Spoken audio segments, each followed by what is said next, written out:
pelan-pelan.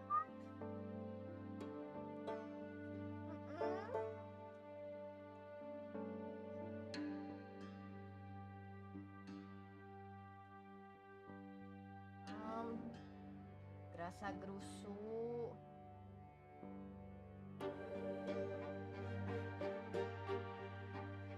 Such is the way of Unyu.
Hello, hello. Good evening. We back again to continue the suffering of Sir Brante and the life. Where were we yesterday?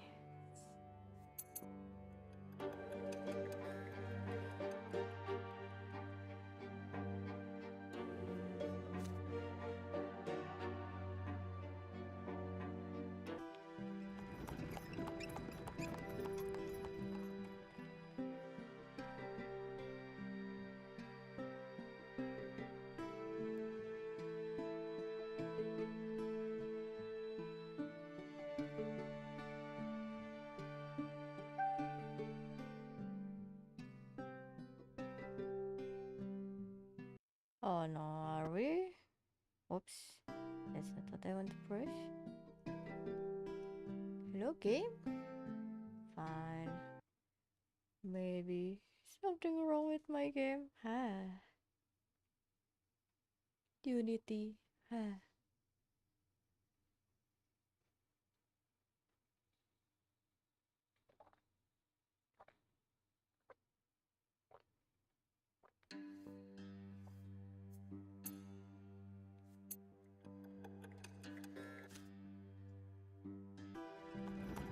Okay, let's go. Spiritual guidance. The air in Aquarius is stuffy despite the blinds that shut out the sun. It will take time to get used to the heat again. The scorching days are followed by freezing nights, such as the desert in wintertime. Jen has changed drastically during her months away. You struggle to begin a conversation with her. In the end, she is the first to speak.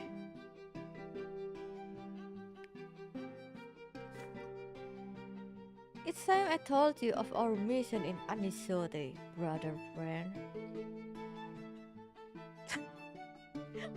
Oh, hi, Shiro, what is this message you sputter to me in these trying times? Do you think Brante would enjoy near our dragon guard? He definitely would enjoy Dragon Guard once. That I can tell. Love kind. And why has the Inquisition decided to assign it to two recent seminary graduates? The Inquisition considers me sufficiently prepared for this mission, and I fought for you. The mission that awaits us will take a long time to complete. I need somebody reliable by my side. Magra has grown restless of late. The teachings of Fotis have taken root here. The local priests reject their duty.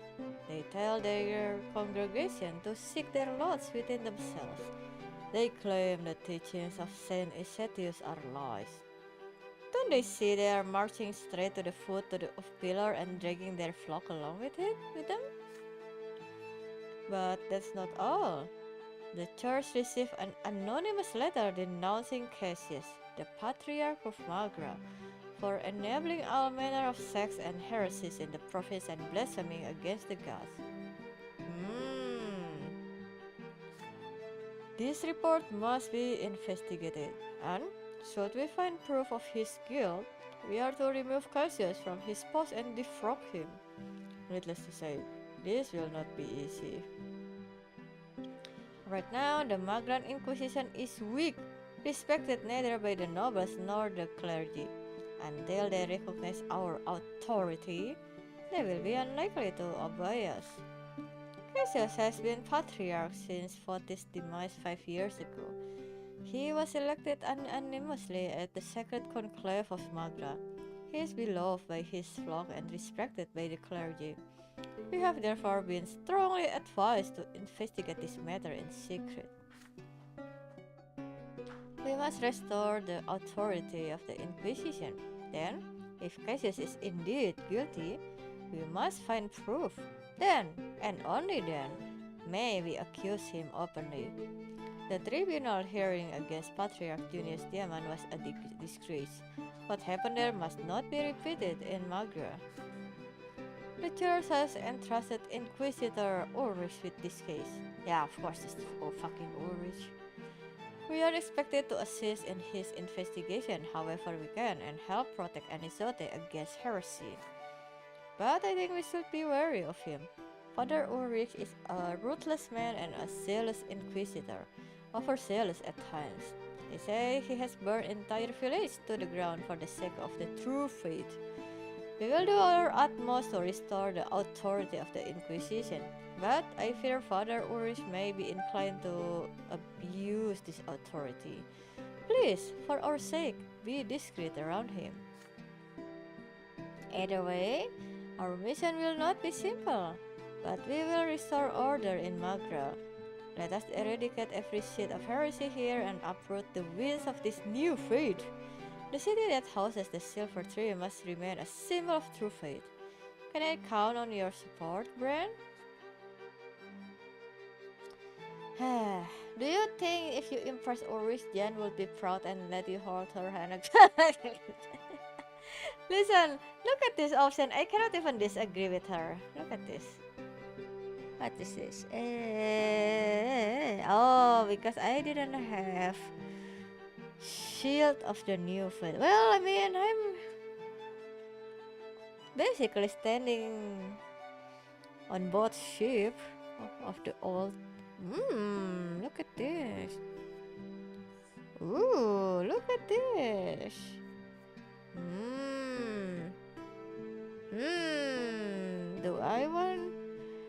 Do I want her support? Can I even touch? Can I even hold her hand again? I don't even know.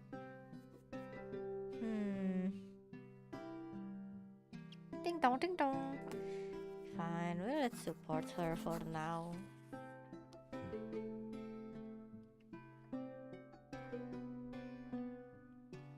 You assure Jen that she has your full support. You are entirely on her side. Heresy will be dealt with. The Inquisition will grow strong. The truth about Patriarch Cassius will be revealed. I'm glad to hear that, Bran. The city walls of Anisote finally appear on the horizon. Your service to the Inquisition promises to be difficult, but right now you are going home. What do you mean it's still sympathy? Okay, maybe we are hooked.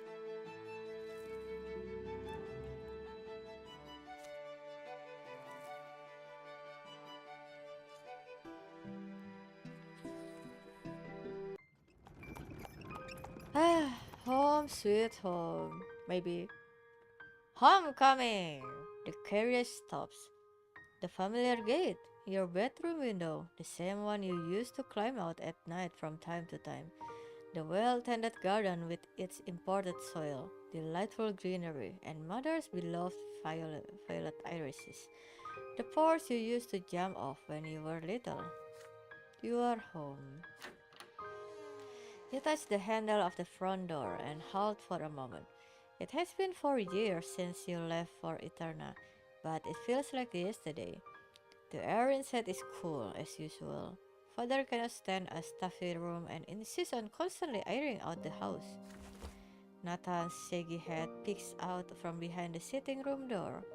Your younger brother is the first to reach you, crying out with joy. What do you mean Nathan looks like this now? Oh boy. Isn't wait. Huh? Us is 20 years, so where is Nathan? I think Nathan only be like what, 3 years? 3 years younger than us, I guess. Like 17? This is a 17-year-old boy. Bruh. Okay, I see. That is something. Yeah, definitely. From the looks of it.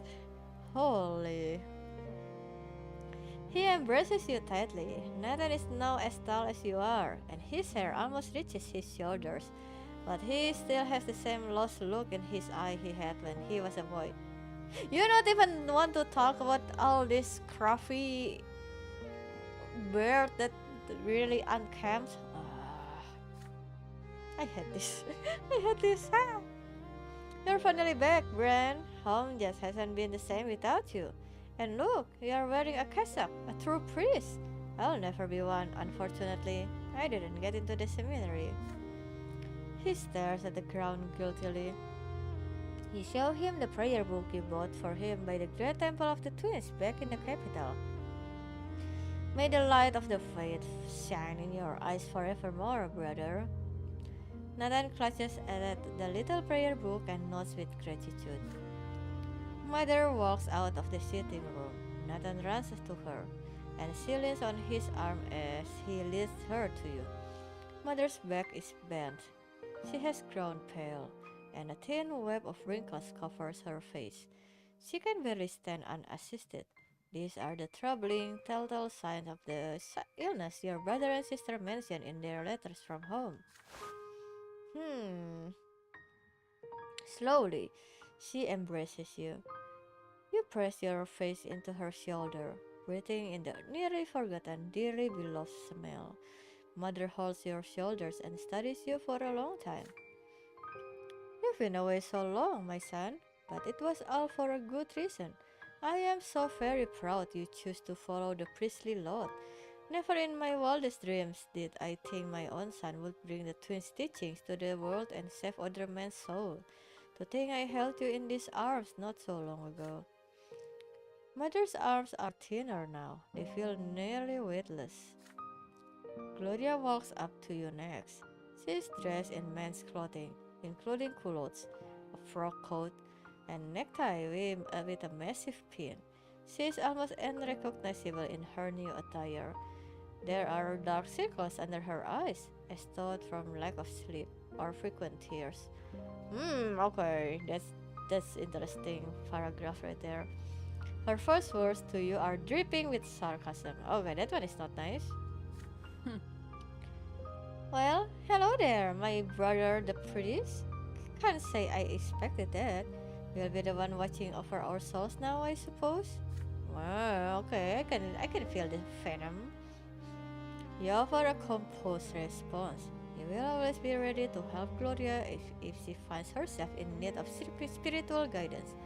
But you are not just a priest, you are also her brother. Gloria breaks into an involuntary smile. She finally lets her feelings show and embraces you. I guess back then during these times you look super old when you are younger, huh? Something trying times. That is very true.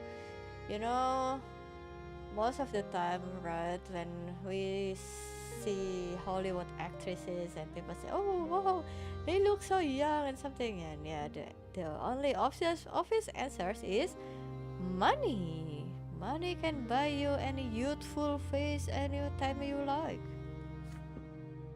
And yeah, so because of that, the opposite also works. Oh my goodness, okay.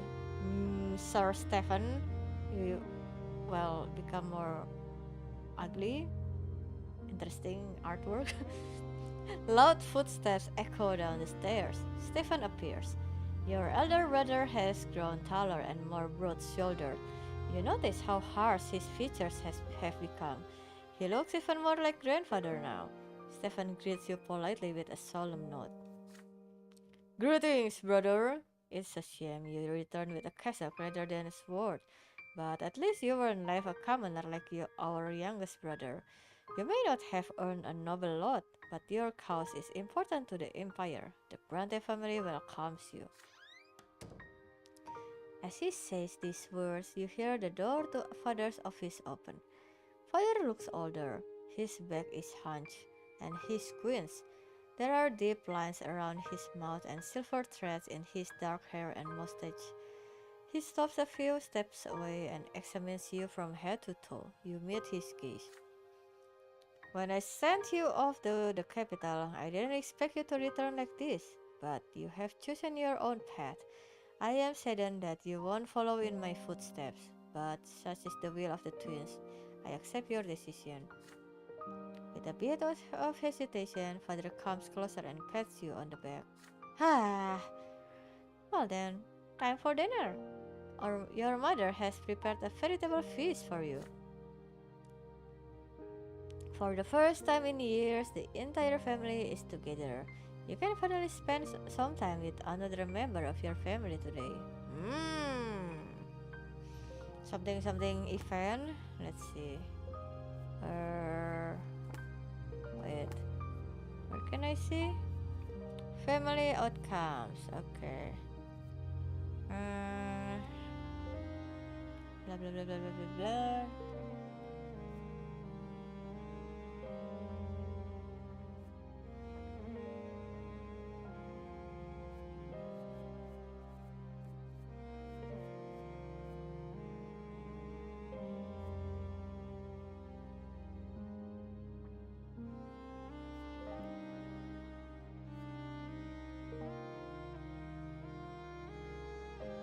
Hmm.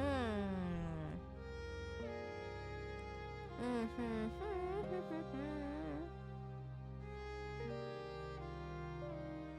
Wait,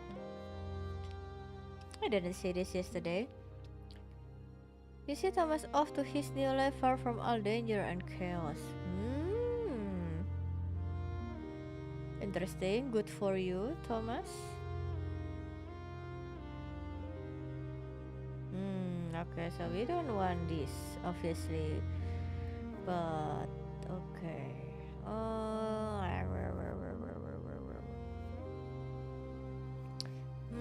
let's see.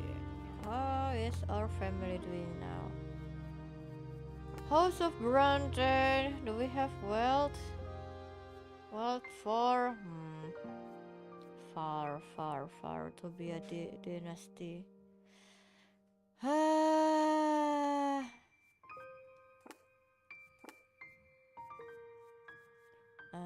What is the... Okay, we don't want unity to be under 3, basically. Okay. Which we have 5?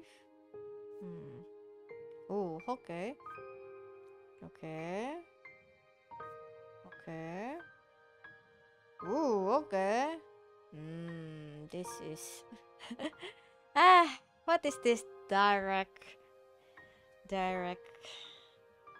minus and plus thing? We don't want. Well, I mean, I already good condition with Nathan. Gloria 3721. Yeah, let's talk with our mother. Over dinner, you cautiously ask mother about her health. Oh, it's nothing, Bran. I have no complaints.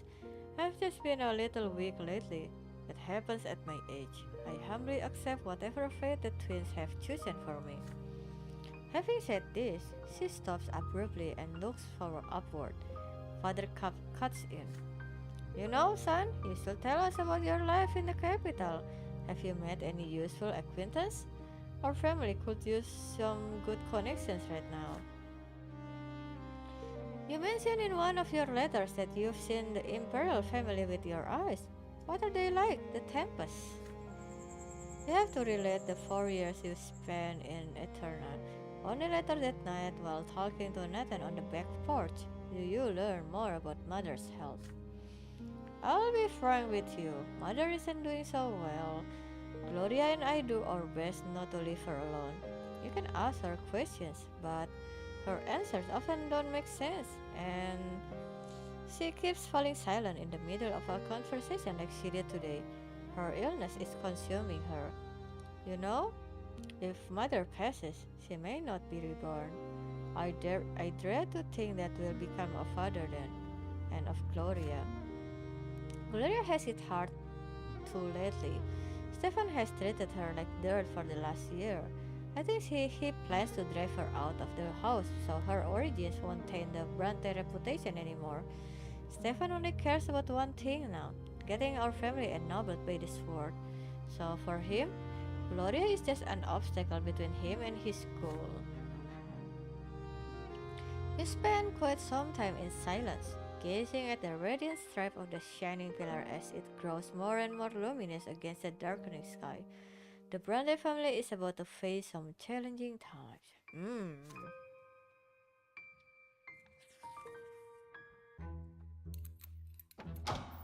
Ooh, the sacred conclave. Spring has come. The nightly chill of the desert loses its bite. The daily heat dissipates in gentle rains. At the local Inquisition ward, you are greeted only by dust, dirt, and silence. The building is completely abandoned. It takes both of you several weeks just to make it presentable again. Wait, do you you saying I'm cleaning all of this? Wow, ungrateful.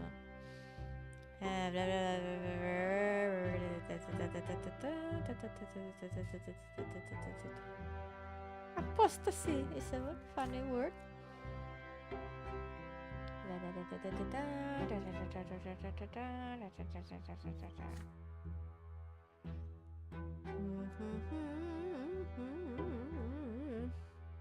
Okay.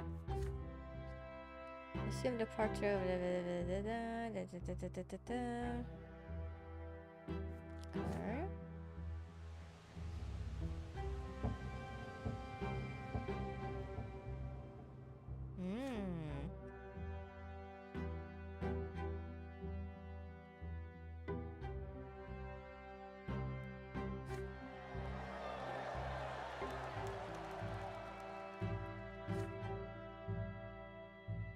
Not even a turn I had crowds this big. I thought we'll be trampled for sure.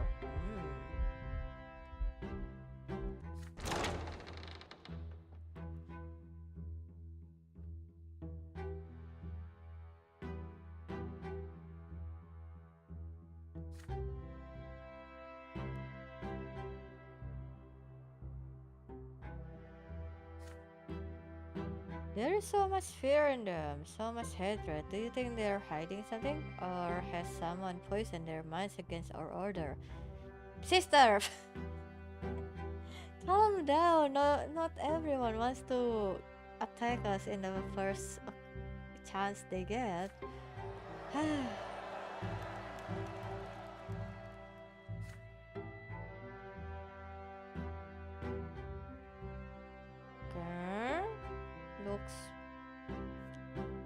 Okay, for the patriarch.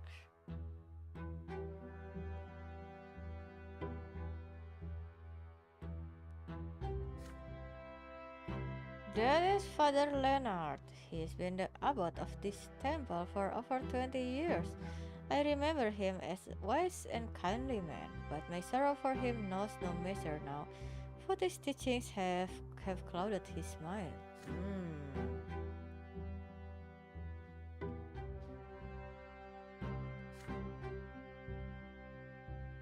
Oh, heavenly lords, oh, givers of life, the younger, defender of the world, judge and counselor, the elder, the spirit of truth and love, filling everything with his presence.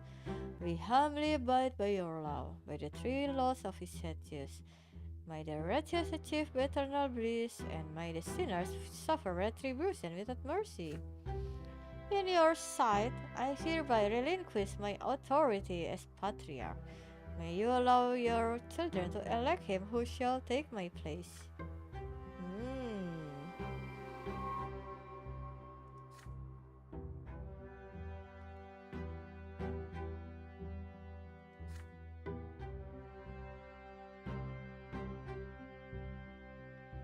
We have seen their sign. The twins are with us now.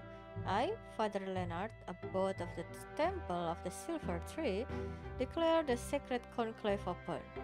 Father Cassius, would you please join the rest? With a smile, Cassius does so. And so, the conclave of Magra must elect a patriarch to speak to the twins on behalf of our faith for the next 8 years to come. Speak the names of those who are worthy. Oh, okay, everybody prefer Cassius.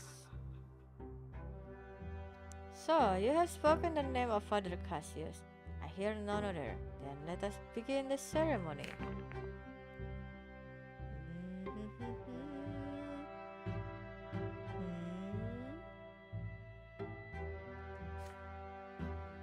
I count one black stone for each new believer here. Does this mean that all the others trust him without reservation? Then let the will of the sacred conclave be done beneath the watchful eye of the twins. Father Cassius shall be our patriarch. He shall be our voice before the twins and our mentor in this earthly realm. Yay! Before the image of the twins, I accept my burden as Patriarch of Magra. May the wisdom of the younger and the power of the elder grant me strength in this service. This is so funny. This conclave is so funny.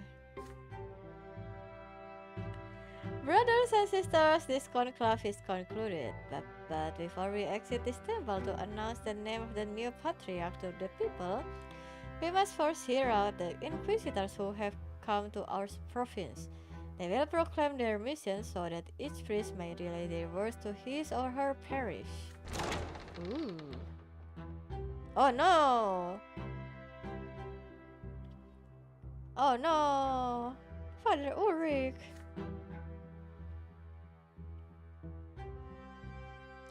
Who dares violate the laws of the sacred conclave? The doors of this temple must remain closed until a new patriarch has been elected. But, Patriarch, the conclave has concluded, has it not? I am Inquisitor Ulrich. I have been sent by the order of the Inquisition to purge the last remnants of the Char Milanida's legacy from your province. Anyone insolent enough to stand in my way shall be branded and alive of the heretics and sentenced to true death. Ooh.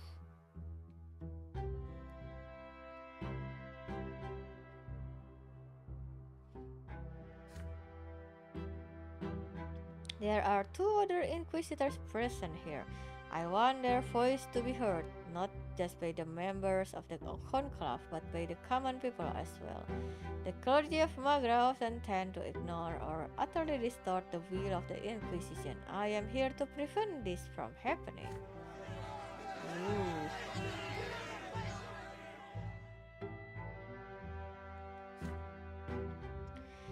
You have no right to bring strife to this house of the twins. Magra never required the attention of the Inquisition when I was its patriarch, and nothing has changed. Our congregation's faith is stronger than ever. Those are powerful words, patriarch. The order of the Inquisition wants to determine whether or not they are true. If they are, we will leave Magra. Oh no. But I have interrupted your speech, Inquisitors. Come, make our intentions known. I am certain the people will give you their due attention now. Brother Bran, kindly address those who have gathered here today from the temple steps. Oh no! Ah, I'm having cold feet. Why, it must be me first. Okay, let's see. Hmm. Gathers the garden with a piece of reconciliation with what's okay. Oh, poo, brother. What is this? Okay, what is this? Tolerance of faith. Reputation. You have reputation? Okay, either way, our reputation will increase. Okay. Occupation. Where is it? Represents how many people in the province accept new teaching about the twin gods. Okay. Okay. I see. Let's put people minds at peace. You tell them that the Inquisition has come to Anisote on an important mission, but it is by no means a mission of punishment. We have been sent here to save souls, to protect them from the dangers of heresy and magic. All of you, yourself included, are but humble children of the twins. Those whose faith is strong have nothing to fear from you.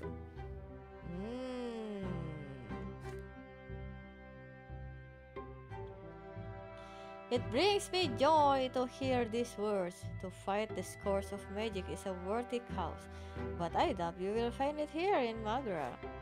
Now, excuse me while I greet my flock and announce the conclusion of conclave.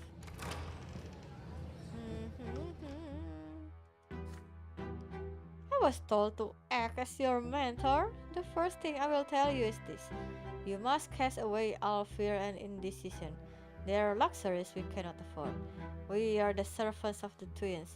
We are their shield, their sword for punishment. We are the ones who must be feared. Inquisitor Brante, you were supposed to show our strength, but instead you showed only weakness. You were supposed to remind the sinners of the inevitable punishment that awaits them.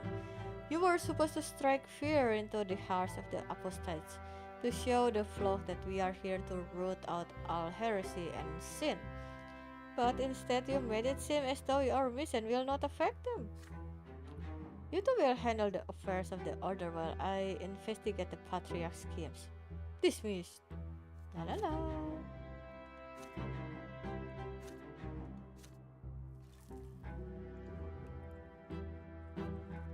Ah, politics.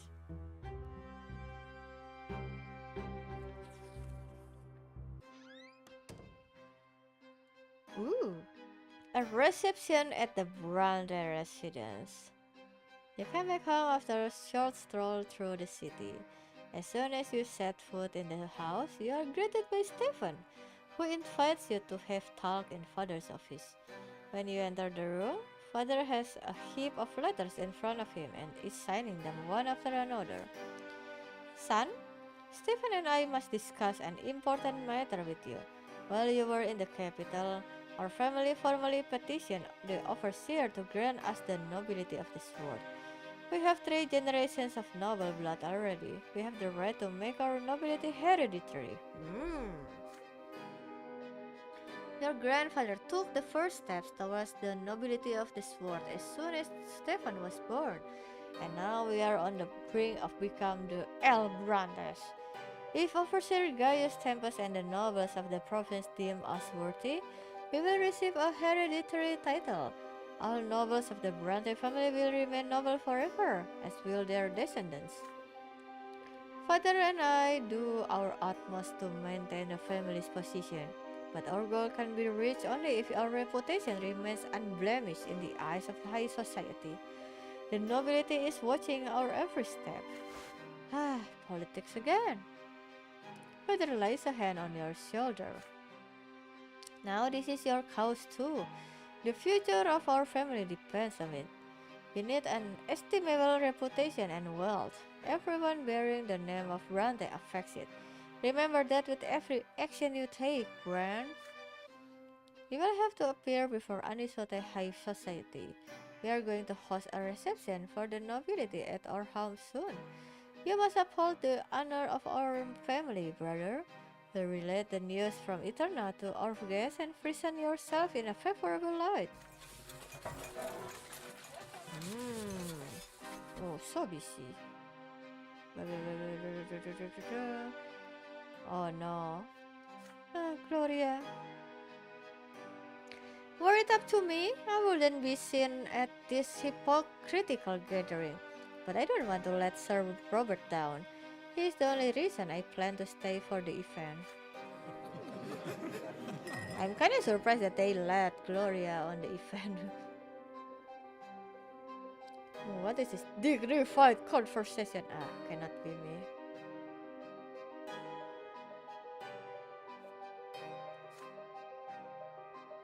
Oh, I remember you. Young Bren, how splendid to see you. So what was your time in the capital like? Hmm.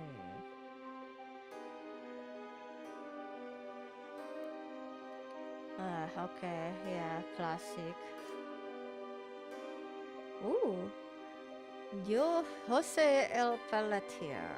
Hmm.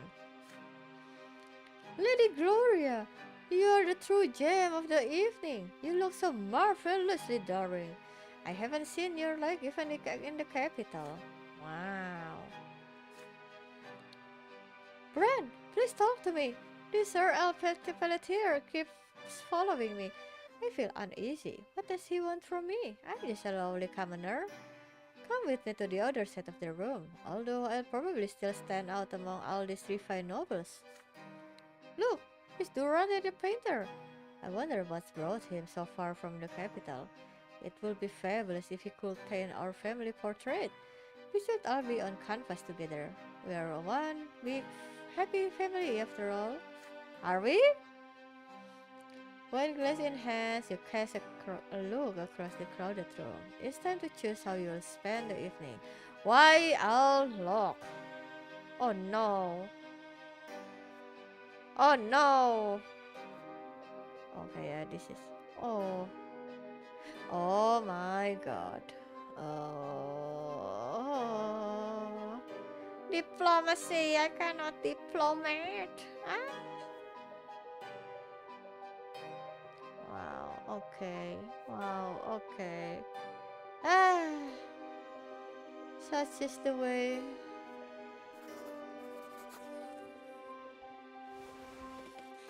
You take your mother and sister by the arm and lead them to the middle of the room. You ask if you can have everyone's attention for a moment in order to present the hostess of the evening. May I present Lydia Brante, wife of Sir Robert, and their daughter, Gloria. Ooh. My esteemed guest, it is a great honor for us to have you in our home. Although we are not all of noble descent, the Brante family will always strive to give you the welcome you deserve. Oof.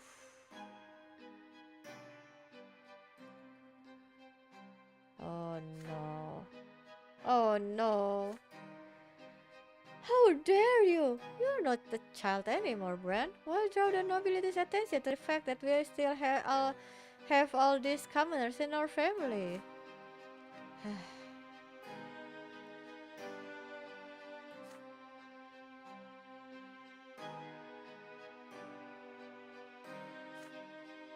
That took a lot of courage, Bran. Not everyone see that our family is more than our title and position. We are people too.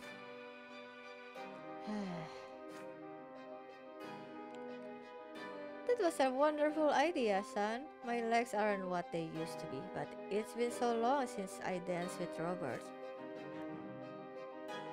Oh boy. Oh boy. Oh boy. Ah, ah, ah. Trying times. A rock and a hard place. The Brante home has been uneasy for several months now. With father traveling all over the province for his judicial duties, the animosity between Stefan and Gloria has grown into a full-blown feud. Your elder brother tries to use his position as heir to keep his sister in check and make her behave in accordance with her estate. Gloria repudiates his authority, therefore rocks the house on daily basis.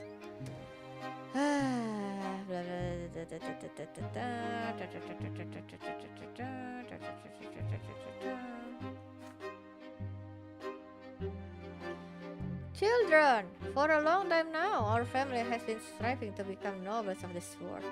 Every noble member of the Brante family will gain a hereditary title. This is your grandfather's dying wish. Then why am I here, Sir Robert? She's right. This is a Brante matter. Wait until I finish, Stefan. I am still the head of this household. If you are truly so concerned about honor, show your father some respect. It can't be helped. Not all of us are noble. But now we must be united as never before. We must work together to protect the reputation and wealth of this family. But you, Stefan, perpetually humiliate Gloria. Father, all I am trying to do is put her in her place. You know perfectly well the consequences of any attention Gloria might attract. Our every step is being observed. The nobles will make pariahs of our family for all eternity if they remember Gloria's filthy origins and your reckless marriage to Lydia. That is so. Our grandfather did everything in his power to remedy your mistakes. Please, father, don't repeat them. Bruh. I'm just trying to live, Sir Robert. But Stefan wants to lock me in a cage so nobody will ever lay eyes on me. That's not it at all. You are lawborn, but you don't live by your lot. You do whatever takes your fancy. You are constantly grumbling about the order of things. Did you know, father, that she defies all prohibitions by continuing to write poetry? As far as you are concerned, anyone who contradicts you is an insurgent. When will you grasp the idea that you may not argue with a nobleman? I am the heir of this family, and my word is your law. Oh, this guy, man.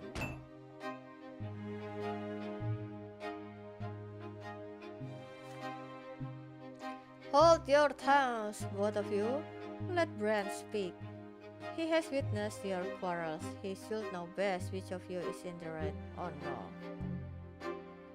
Really? Really? Really? Really? I lack theology even. Oh. Okay, let's see. Oh no, okay.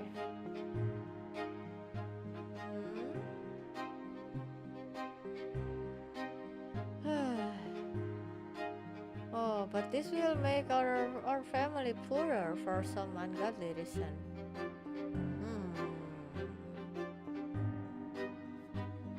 Okay, we don't. Okay, obviously we don't want our reputation to be less because yes, this thing we don't want to be this, but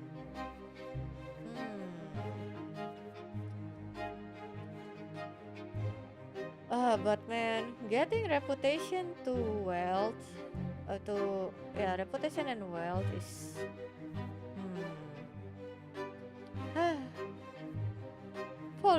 politics. Ah boy. Okay, you know what? Maybe we will have more chance on getting wealth. You take a conciliatory tone. You know that the tempers are running too high. Your siblings would benefit from spending some time apart. They need to cool off, then try to settle their differences. From what you hear, the town of Falona in the southern part of the province has an excellent resort with healing springs. Wow! Okay, you send your sister to the onsen. What a genius, amazing idea. Hmm. Are you trying to get rid of me, Bran, so I won't be in your way? What am I supposed to do at some twins forsaken spa?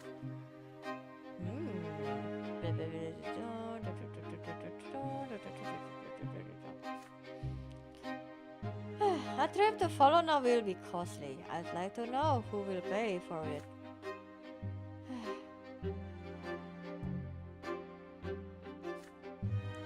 The two of you should indeed spend some time away from each other. Let it be as you suggested, Bran. Gloria, start packing. Stefan, please send a note to Falona and hire a carriage for your sister.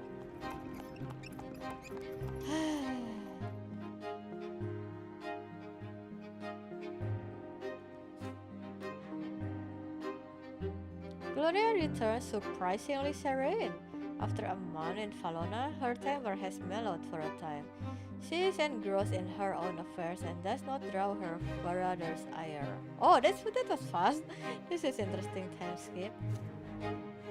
Ah, money. Ah.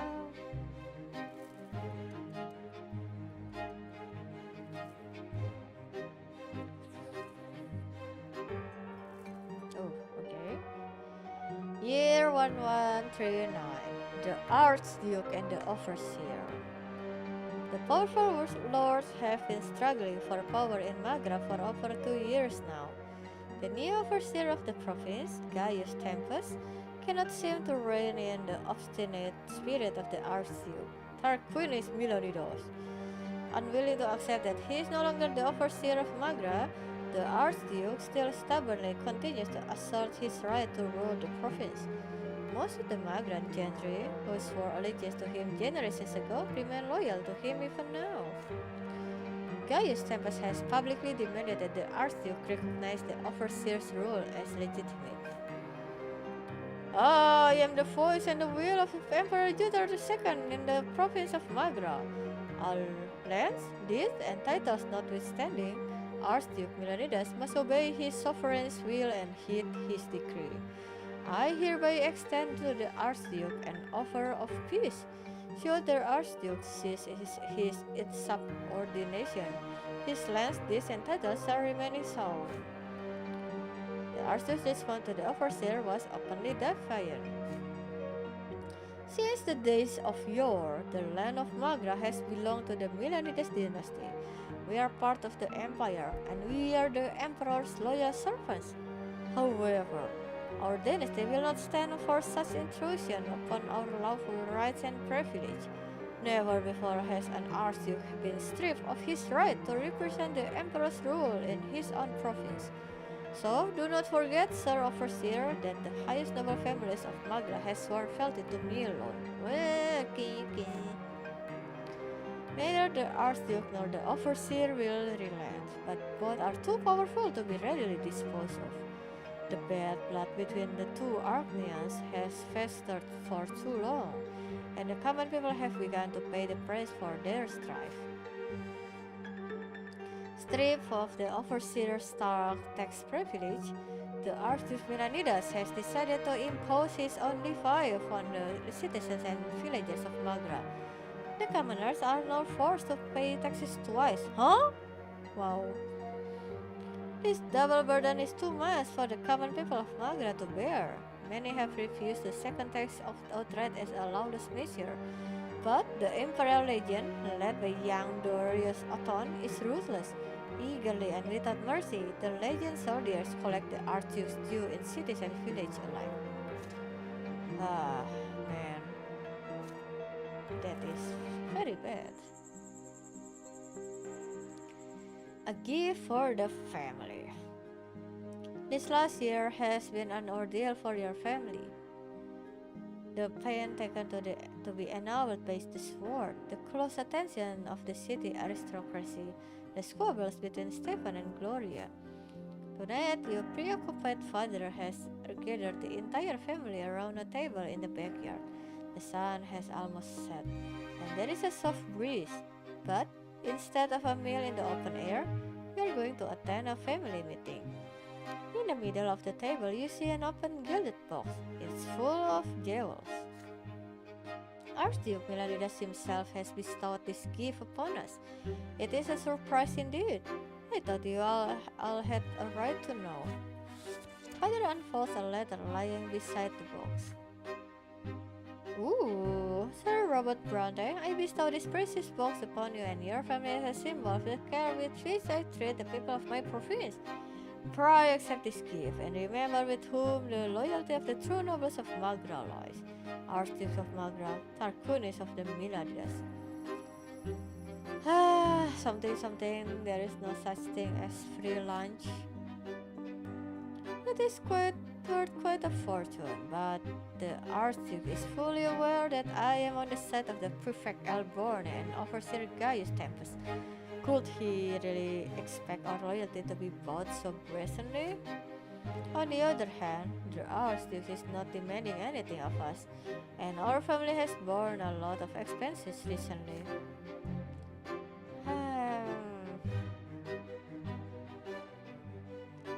Father, no one is forcing you to side with Milanidas. Who are we in comparison to the Archduke anyway? You must not anger him by refusing his gift. The jewels are certainly welcome. They are worthy of being shared with the best families of any sultan. They will pay way to the nobility of the sword. Mother shakes her head glumly. Robert, I have a feeling of this gift bodes ill.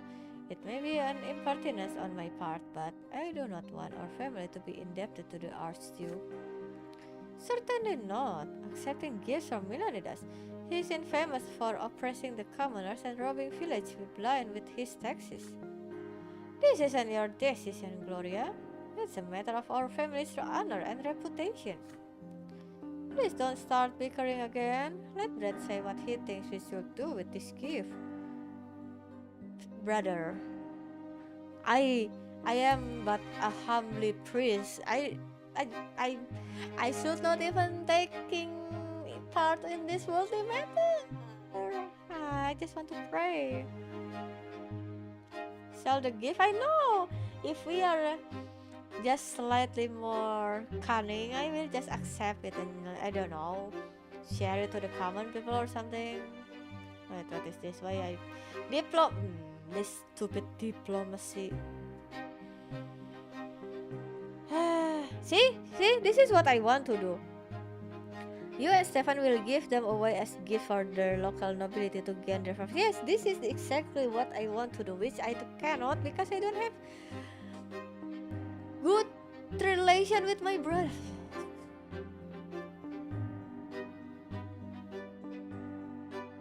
Looking. Sell the jewel. Oh, this is the now this is your options. Your option is right here. I mean we can be slightly richer, but but we will have more willpower. Wow, do we want to? Do we want to make Milanidas hate us? Yeah, it's fine. I don't want to sell the stupid jewel.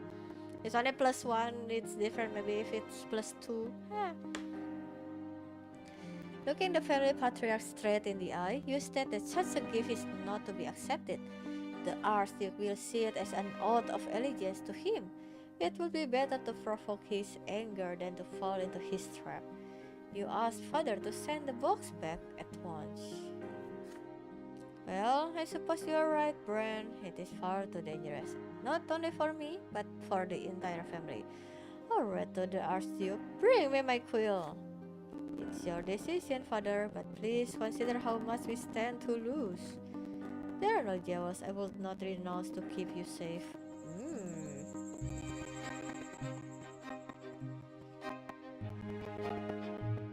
Wow, for the first time in a long while, there is nothing casting a shadow over your home. Damn. Da, da, da, da, da, da, da, da, da, da, da. Yeah, well, you do not have a single coin tucked away in the family treasury. Ah, eh, no shadow? Yeah, shadow too busy. In the Sonic franchise, oh my god, we have too much willpower. Hmm.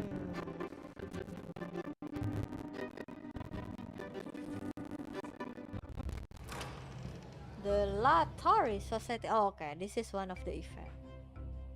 Another winter has come to Magra. It has been almost a year since your return home. Okay, whatever, I will just read by myself. Okay.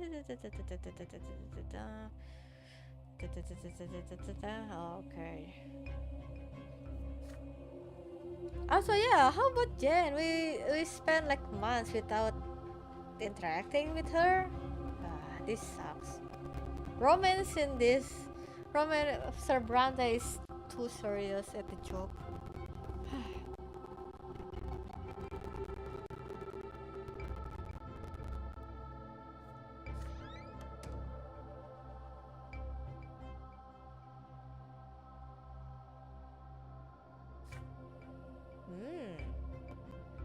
Inquisitor Brand, there is a certain special case I'd like to entrust to you.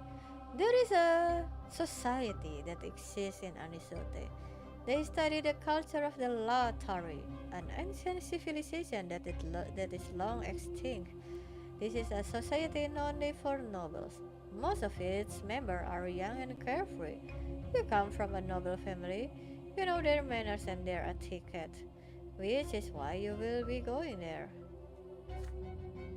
By the will of the twins, the parents of one such carefree young nobleman have found a book in his possession. An odd book indeed, and they brought it here. Hmm. Vedas of the Latari people. A translation by Master Newman, professor of the Imperial College.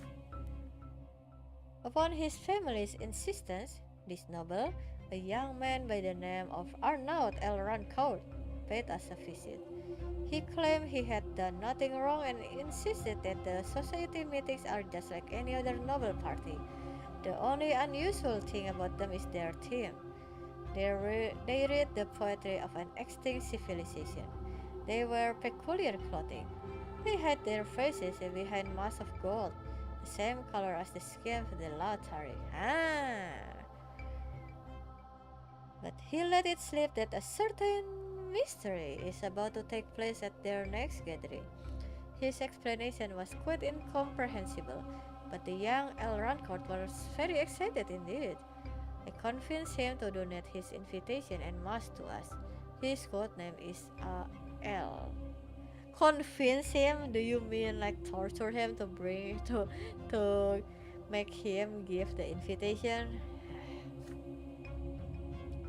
This society has not gained much popularity just yet, but they must have a pattern of considerable influence.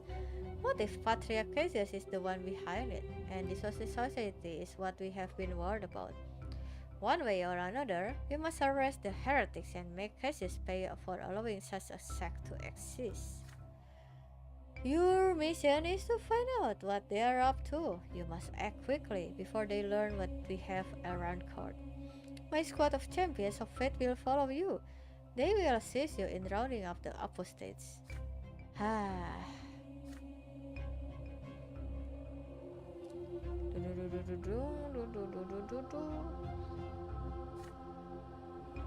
Ooh, we have a gilded mask.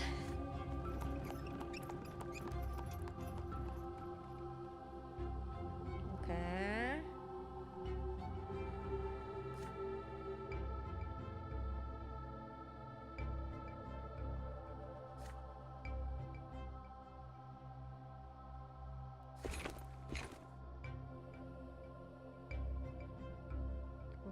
Captain David Agoronim. Good evening, Inquisitor Brante. We'll be right nearby. Give us a sign and we'll come to your aid.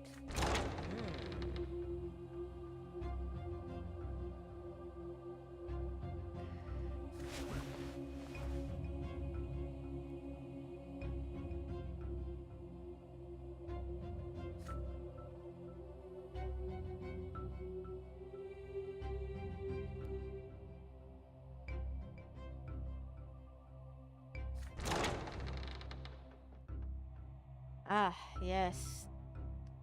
Very reeks of cult.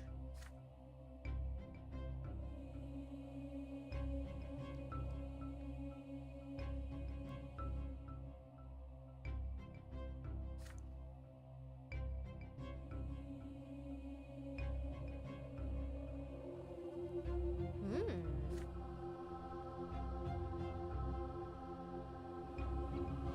What do you mean? You do not remember the last time you allowed yourself to touch another human being? Ah, this is so sad.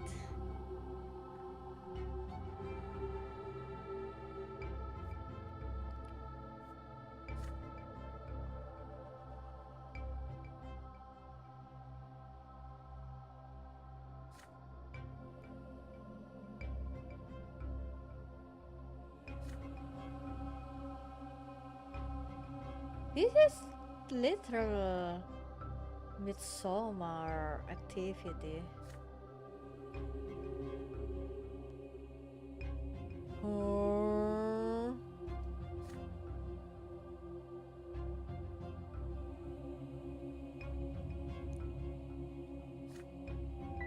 The entire world is but a dream of the lottery. Oh no.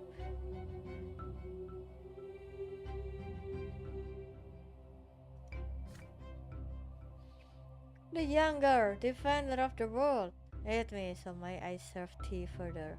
Bring order back to my soul. The elder, the spirit of truth and love, aid me so I may bear thy word further. Fill my mind with purpose. Hmm.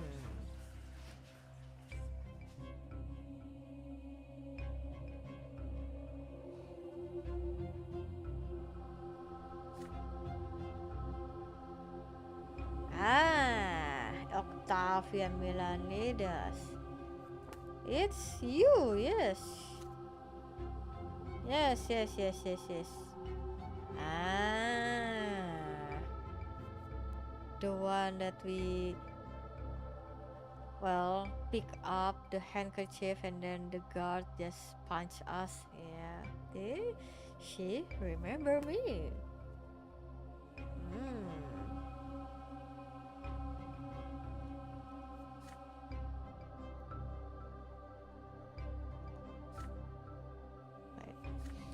The Latari were a great civilization with a wondrous and beautiful culture. Their disappearance from the world is an immense tragedy. Thank you for all for coming. We have been united by a shared aspiration to understand the culture of the Latari. We have learned so much already, but the mystery of the circle of Latari remains inaccessible to us. Today, some of you shall aid me as we investigate this mystery. Please close your eyes and listen. The time is coming when what must be said must be said. When the thought becomes the word, when the word becomes the world. Thus spake the lottery. And at this hour we have come together to form this circle, to make our thoughts reality. The lottery made us with the word, and with ourselves we shall make the world. Thus spake the lottery. What is it called? Only that which is unchanging exists. Only that which is real is eternal. Motion is death. All that changes is an illusion that makes naught of aught. Thus spake the lottery. Only one thing in this world is unchanging, the lottery. The lottery is the world, for it is all that is real. Thus spake the lottery.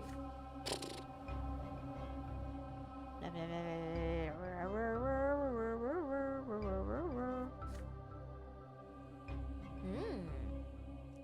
smelling perfume. Come with us too, AL. The long hallway ends in a dark room. Octavia is the last to enter. Enter the circle, oh chosen ones, and join hands. Direct your thoughts and feelings towards the circle's center, towards me. Me? Oh, wow, okay. Become one with me. Become one inside the circle. Become Latari. Okay, this is very dangerous, ritualistic, hypnotic ritual. The intertwined dragons. Okay. The gods are merciful to us, the Latari, their chosen kin. They granted us the sacred laws. The one true faith resides therein. We, Latari, were thus the first creations of immortal gods. The moon sees all it comes across, yet none are equal to our cause. Death is our enemy no more, eternal foe of a mortal life. Should it come closer than before, then neither run to it nor hide. Ooh, okay.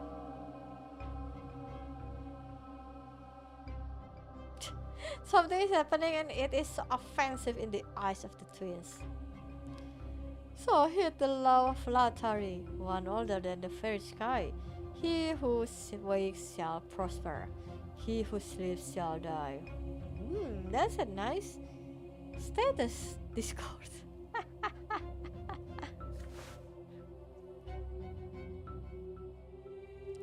Oh, as she speaks these final words, Octavia Milanides discards her cloak.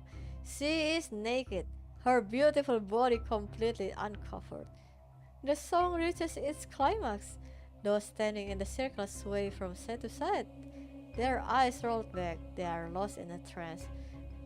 Oh, this is fairy textbook called amazing 10 out of 10 description. Woo! Why are you hanging? It's very normal to be naked in the center of the ritual, to be reborn or whatever. Oh my god, okay, never mind. I don't think she into H play, but okay. Oh, Octavia holds the knife to her wrist. She pierces the skin, then makes a long cut along her arm. Bluish blood begins to trickle down her fingers and onto the floor. Okay. Every ritual consists of blood, yes. Okay, I already see those locks. Octavia raises the knife above her other wrist. A moment more, and the ritual will reach its culmination. Should you intervene? What do you mean? I lack of eloquence. Oh, and these options will give wealth.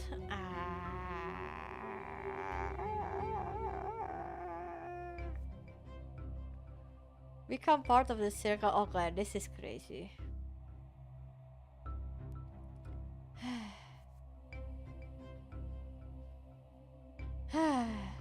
Money, my money.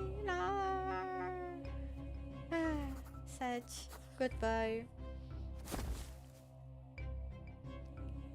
You break free of the circle, out of this house. The song behind you stops and dies. You hear bodies fall to the floor, one after another.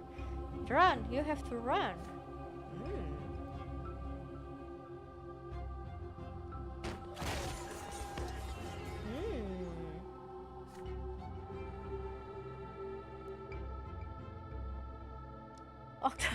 Octavia Milanides is on her knees, nude and bleeding.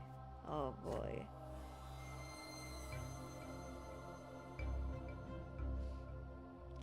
You close at a thin silver slab with a metal prayer to the... Oh, it can heal. Damn, we truly are priests. Is it really that as to run? Well, I know, right? This kinda very easy for, I guess, the cult kind of thing to be run away from the ritual.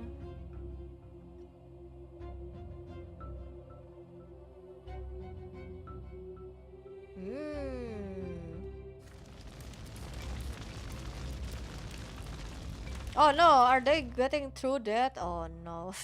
Well, rest in peace.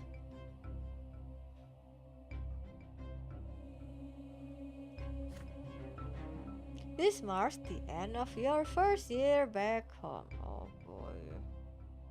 Okay, okay. Such is life. Ah, an old friend. Night is falling over Anisote. The stifling heat gives way to an eagerly anticipated freshness. After a day at work, you stroll home at a leisurely pace. You turn down a side street that you have known since you were a little boy. It is as if your legs are acting of their own accord, bringing you to the place of your childhood play, the remnants of the wooden fort. So much has changed since the days when you used to play here with your little friends. Ah. Oh man, Thomas becomes so handsome. Look at him. Oh, a tall figure in the uniform of a Legion officer approaches you. You see unruly brown hair and a twinkle in his eye. Yeah, I know, right? The glow up is amazing. Unlike our little brother. Now that's a surprise. Hi, Brante. Fancy running into you the moment I'm back in town. Your childhood friend puts his arm around you. Our battalion got transferred here recently. We are under the command of the Magra Legion now. I'm keeping the peace and maintaining order in my very own province. Well, why don't we catch up? Let me buy you dinner. We'll have a little chat. Remember the old days. Thomas cuts himself short. You suddenly notice how much older he looks. His face has become sharper and rougher, and his eyes are filled with exhaustion rather than their usual mischievous sparkle. I should warn you though, Bran, I am the best company nowadays. I've managed to get myself some powerful enemies already.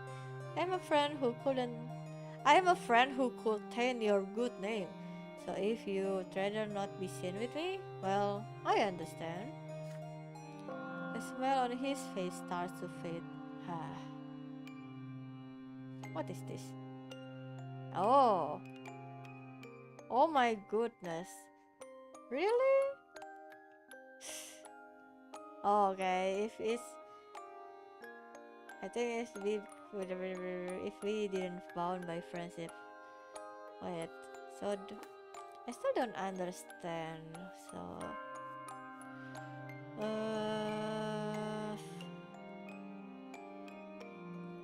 so like this one, right? I don't still don't understand what that means by the scratch condition. Hmm, interesting. Oh, we have too much willpower. Wow, raw reputation becomes -1. Oh boy, okay.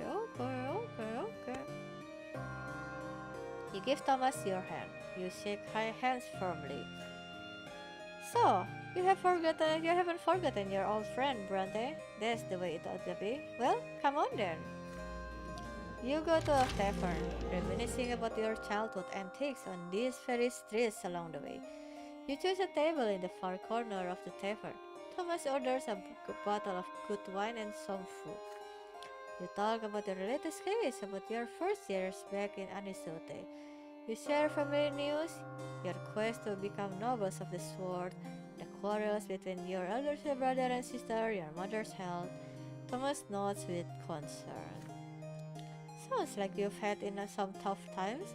Your family has always been different. Mine, on the other hand, is the same as it ever was. My pa is always in his workshop, and my ma always doing chores. But look at me! I came home a surface class nobleman, although it doesn't bring me much joy anymore. Thomas is suddenly grim. You ask your old friend to share his troubles with you. He quickly glances around the room and lowers his voice. Well, I'm a captain in the Magran Legion now. And who is our commander? His Excellency Darius Othon. That's right. I serve under the very same Arden whose toes I step on back in Eterna. And you better believe he remembers me. I'm afraid things are gonna end real bad. But hey, I'll figure it out somehow. Don't trouble yourself over it. Apart from that, well, it's the usual service. We impose order in uppity towns and villages, protect the province, that sort of thing.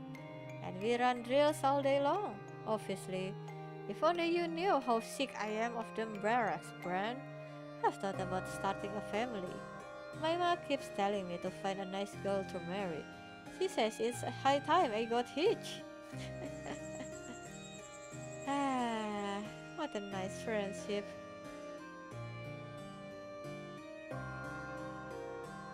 Hmm. Ah, the shadow coming back. Oh, this is a cute cat.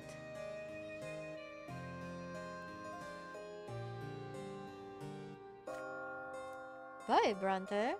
I hardly ever come to Anisote these days. Our battalion is always on the march all over the province. But twins willing, we'll see each other again real soon. Ah, ah, ah.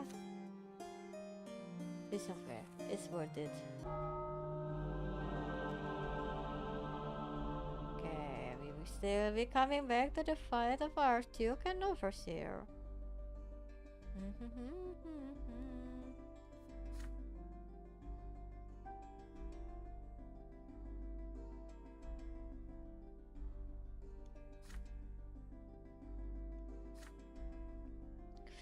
Oh, Elder, the spirit of truth and love, I thank thee for my family.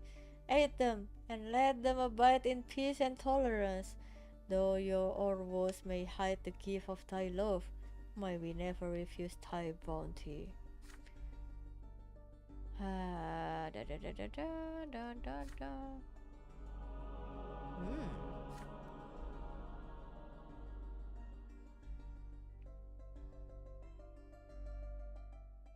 About Leonard. Oh, that guy. Do do do do do do do.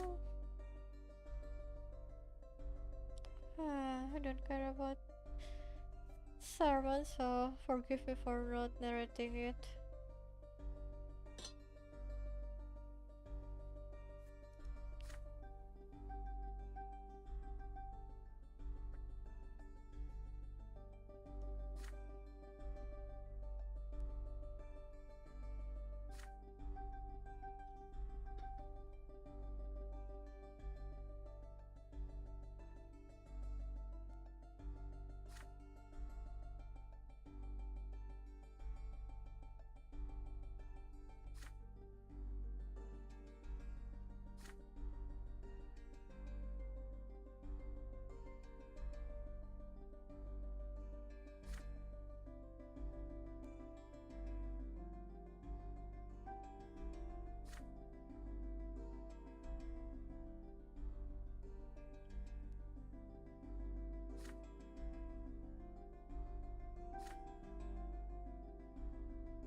Ah, old fate, new fate, everything is just interpretation of the human, I say.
interesting. Okay, why you cannot?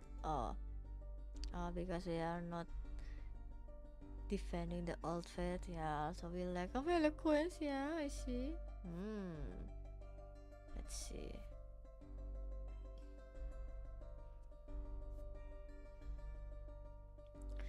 Relations. A promise is made.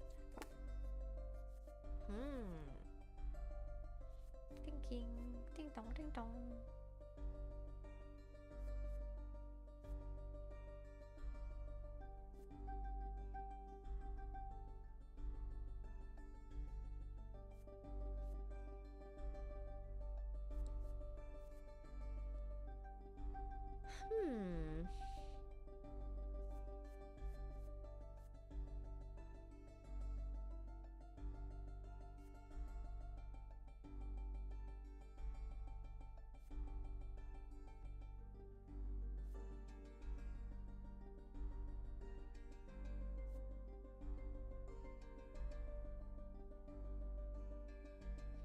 Hmm. Interesting. Hmm.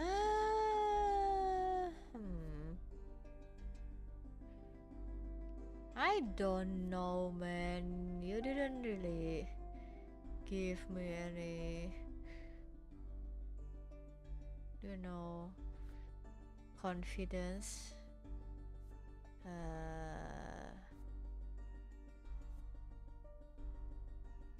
New believer, old believer. No, I don't want to promise anything.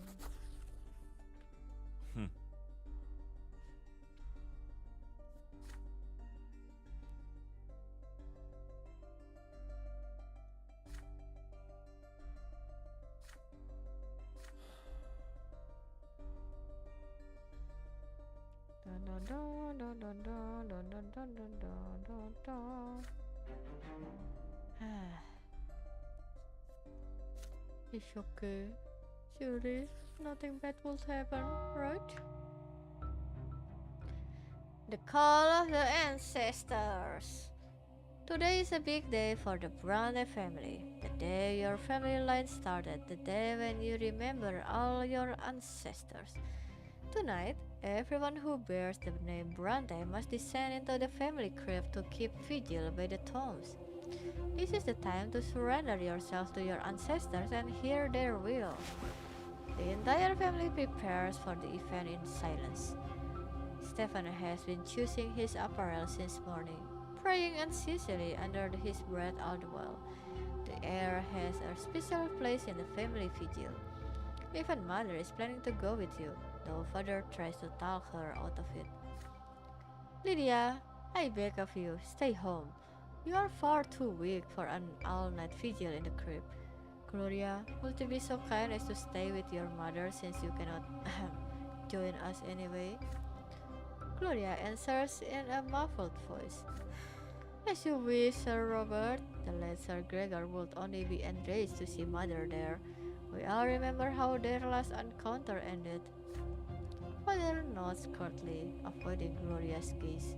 But at that moment, your attention is drawn to a noise in the foyer. Nathan staggers through the door, stumbling over his own feet. He reeks of cheap wine and filth.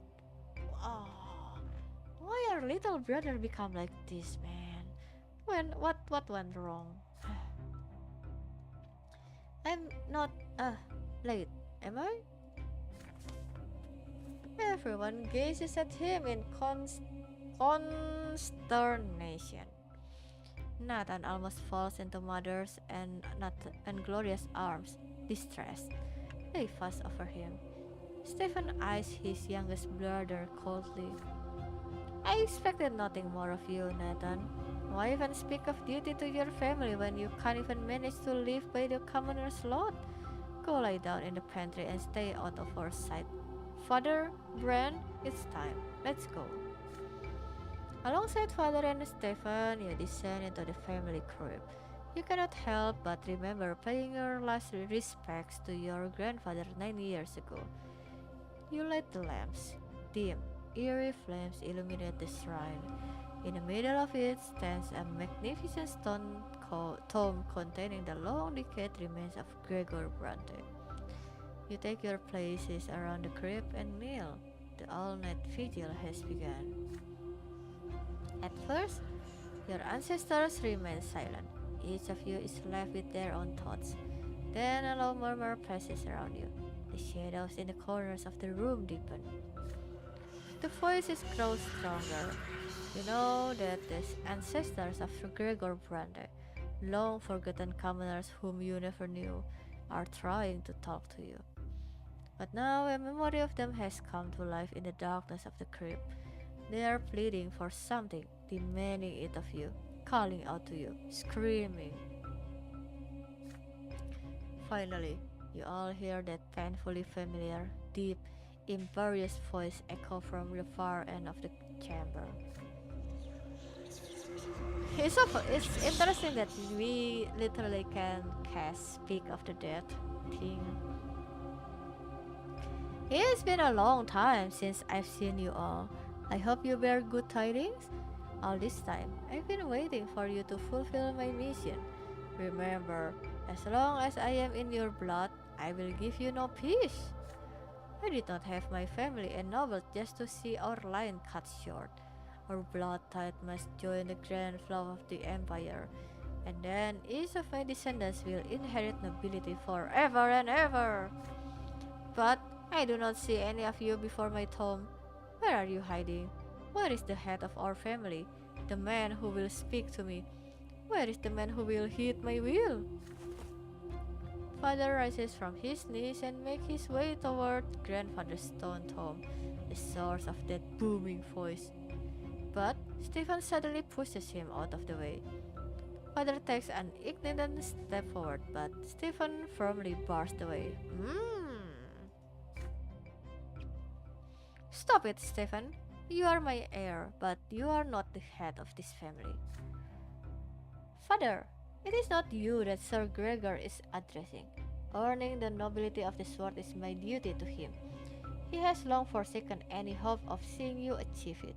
You must understand that I am the one who will fulfill that duty. Damn. Father Stephen does not let him pass. Father breathes heavily in anger. You can all but feel the frantic beating of both their hearts resonating somewhere within you. Both your father and brother seem to have forgotten that you are here too. Even the restless voices of your ancestors have grown hushed, waiting for the outcome of this confrontation. Why I cannot make my way? Yeah, of course, because we are not noble. Yeah, of course, whatever. Oh, look at that. Minus two, plus two. Oh boy. Even when our Sir Gregor was already dead, we still somehow gain relationship with him. Amazing. Okay. Hmm.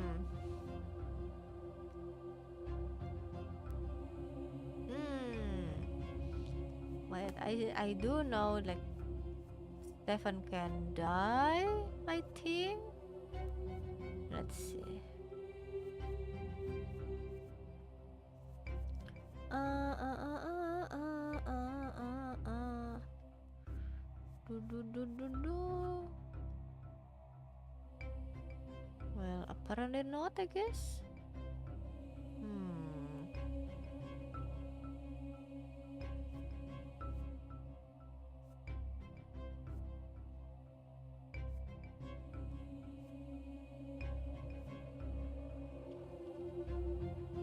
Okay.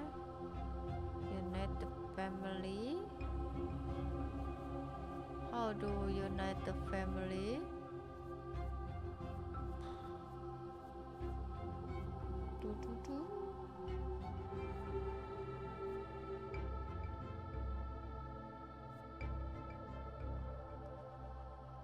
Hmm. Okay, we have. Well, let's see.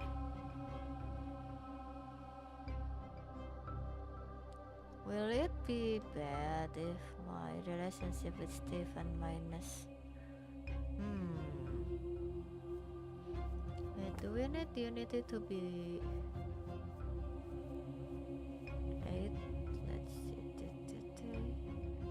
no, seven, seven. Oh, but our mother. Okay, I see. I see, I see.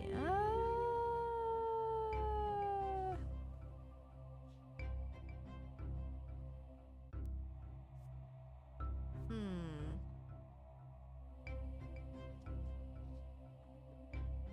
Hmm.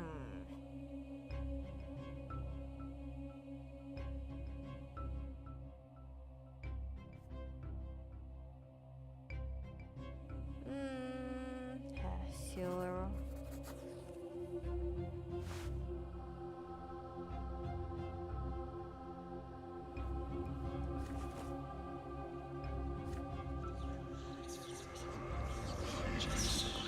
Stephen, I always known that if anyone will lead the Brante family to glory, it will be my grandson. Sir Gregor, we are closer to becoming nobles of the sword than ever before. The overseer looks upon us with favor. Give us but a couple more years, and your dream will come true. My dream, Stephen? It is the great cause of anyone who bears the name of Brante. Earning us a place in eternity is your duty to your blood, just as it is my duty to look out for you even from beyond the grave. Your father's follies have become a veritable threat, and I must help you overcome it. You still cater to those foundings, Lydia and Gloria, risking a permanent blemish upon the Brante name. My name! You are but a step away from leading our family to shame and ruin. Oh, okay. Maybe that's a bad idea. Ah. But, Gloria, I can't. Oh no. I will do my duty to my family, Sir Gregor. Whatever the price, I will pay it. Oh no.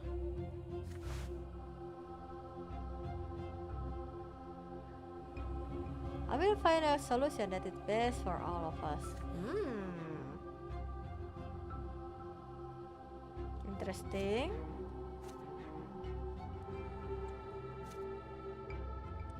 We keep on gathering willpower. Oh no. Hello, Jen. Hesitation means defeat, Stefan. So true. Maybe he should play Sekiro.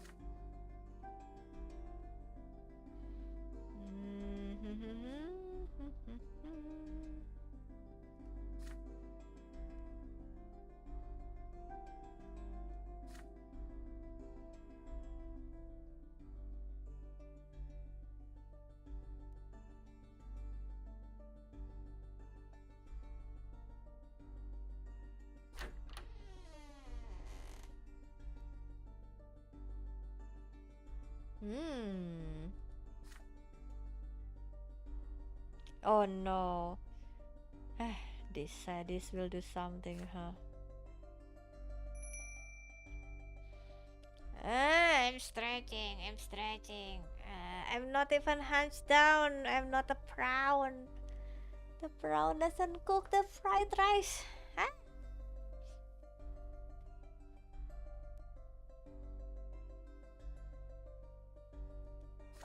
Oh my god. Okay, maybe I do need that stretch before this.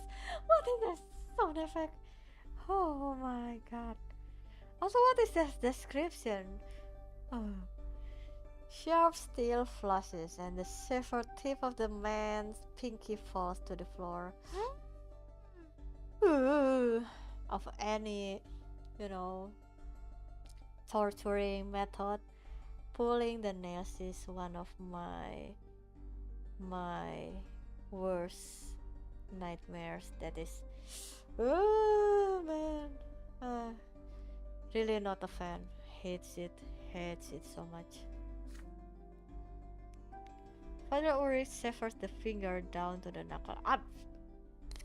This, this, this sadist man. Ah.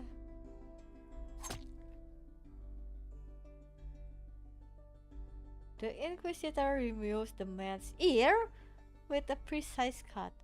Sir, Do you work in a butcher somewhere? Oh, what the fuck is this? Hmm.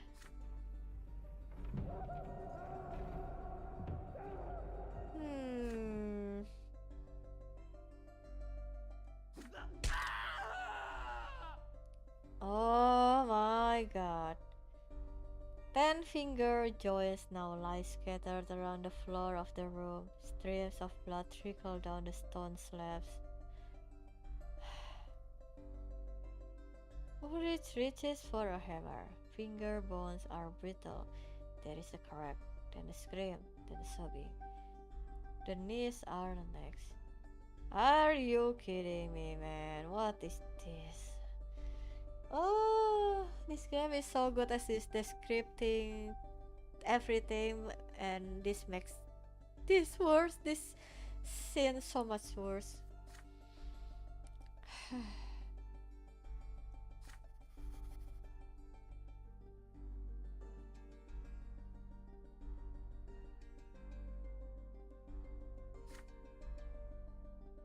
Never pity a heretic. They deserve neither compassion nor your mercy. Sister Jane, finish him off. A lesser death is a fitting punishment for his crimes. Bruh, you so easily ask someone to kill other people. Damn.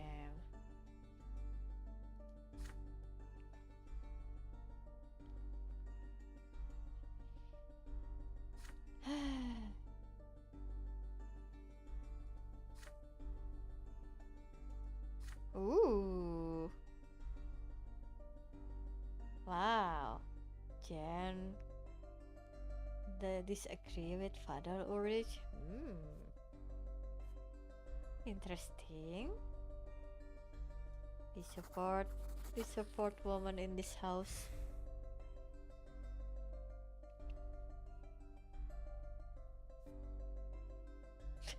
Father Ulrich stands erect. I know this means something else, but I'm just a I'm just childish. Ha ha ha ha.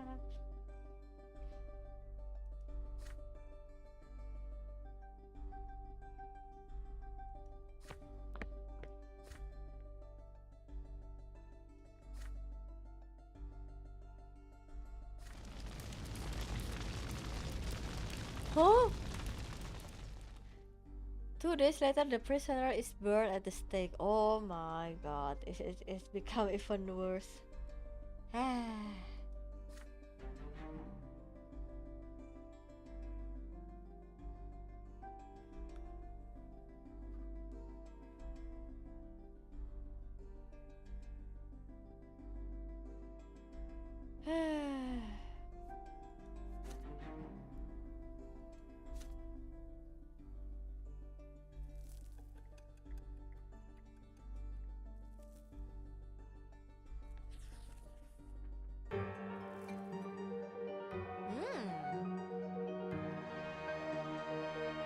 Year 1140, Egmont's speech. Just a few days into the year, Mayor Egmont, chairman of the Lesser Quorum and owner of several silver mines, made a speech that caused quite a stir in the province. Though a commoner, Egmont had the gall to demand that the Magnan authorities both enforce and obey imperial laws. What's the use of the imperial laws if they aren't enforced as they should be? Even today, any uninsulted nobleman who gets up on the wrong side of the bed can draw his sword and run a commoner through with impunity. These gentlemen may be our rulers, but does that mean they can defy the emperor's will? Sir Alborne has been appointed to enforce the rule of law in Magra. How come the prefect doesn't see this? We commoners aren't trying to seize the noble lot and take over the province, but the rule of tradition is a thing of the past. This is the age of justice. We may not all be equal in its eyes, but even the nobles and clergy must obey the law. The Magran aristocracy is furious with Egmont and demands that he be silenced. But the rich industrialist has too much money and too many connections to be dealt with so easily. You hear more and more rumors about secret societies of commoners appearing in the city, plotting against noble rule. The gentry fears that Egmont and his peers might be behind this, but they have no proof, at least for now. Father Leonard, abbot of the Temple of the Silver Tree and leader of the New Believers, supports Egmont and has spoken publicly in his favor. The twins themselves entrusted the noble estate with the right to rule over the common folk. But rulers must also care for their subjects. It is for this very reason that the imperial law exists. It is there to ease the people's suffering. May those laws be duly enforced, and may they serve all the people of the empire. Ooh, okay. Okay, really exactly in the middle here. Spicy.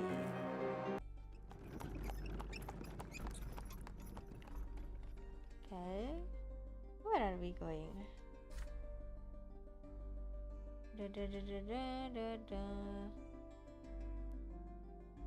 Oh, oh, we are the one who investigate the prince job. Ah,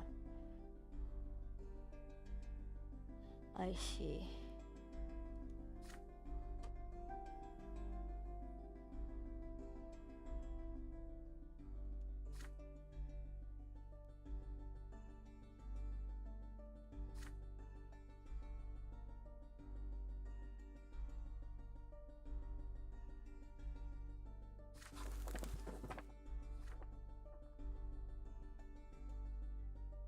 Okay. Give me a moment, I'll be right back to get some water and bio break.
Okay.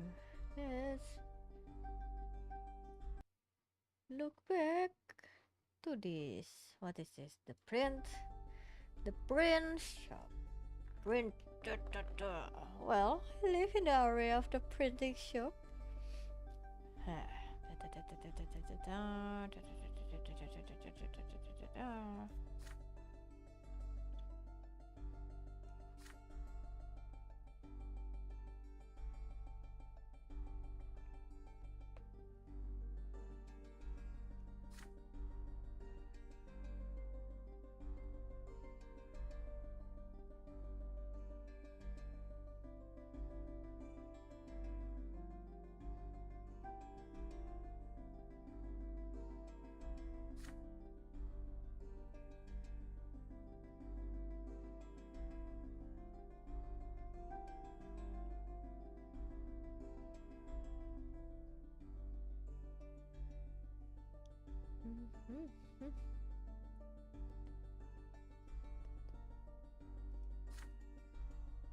This is too much words that I didn't fully comprehend. Ah.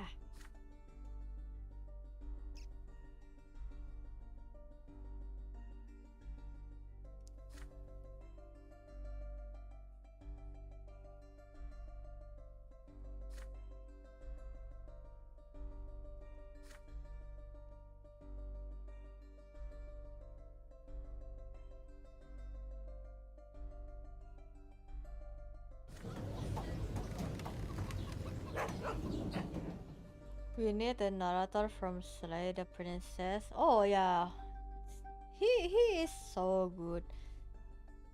I think maybe I need to wishlist buy the Scarlet Hollow. I think people say that's also good. I don't even check yet if that game already released or is still on Kickstarter, but kinda excited.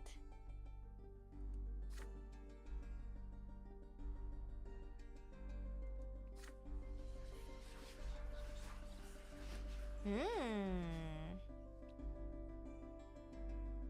Okay. At least this part I know. The villager doesn't see us as, some kind visitor.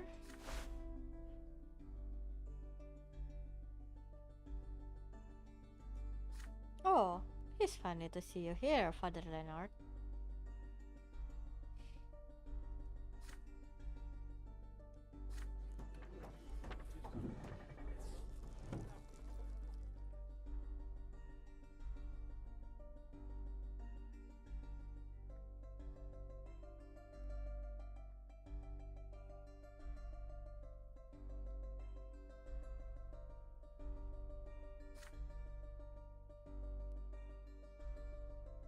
Hmm.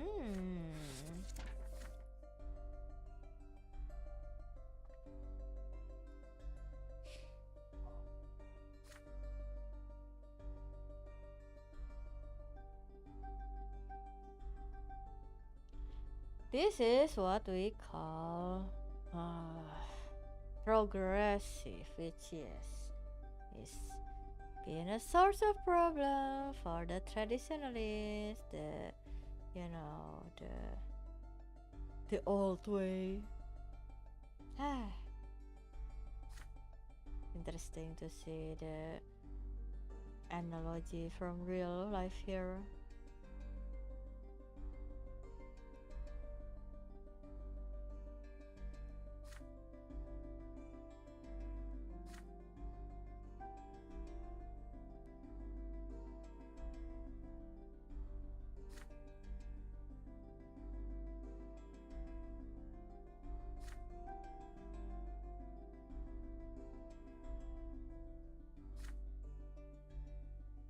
Hmm.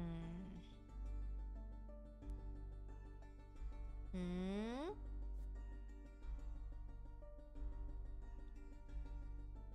I don't have theology. I don't think I want to destroy the print. This will be making the power imbalance Why my reputation increase with this? What is this? Oh, game. Such a tease. Censor the books? Nah. Let the AO3 be free, man. Look at this. This is such a tease. Why my reputation increased by this?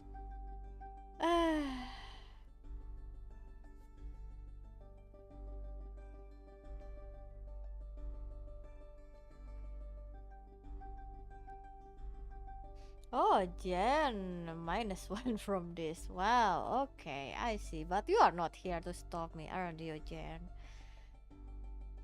Yeah.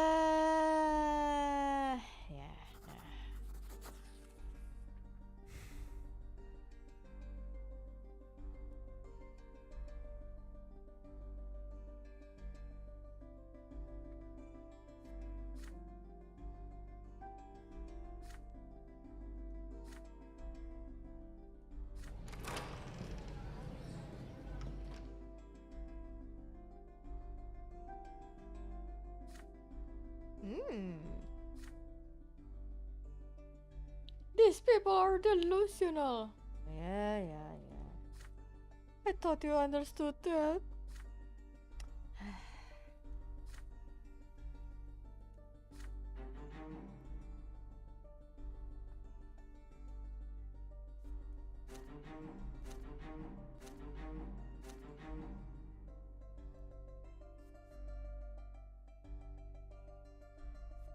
-1. Okay. Oh, that is still fine.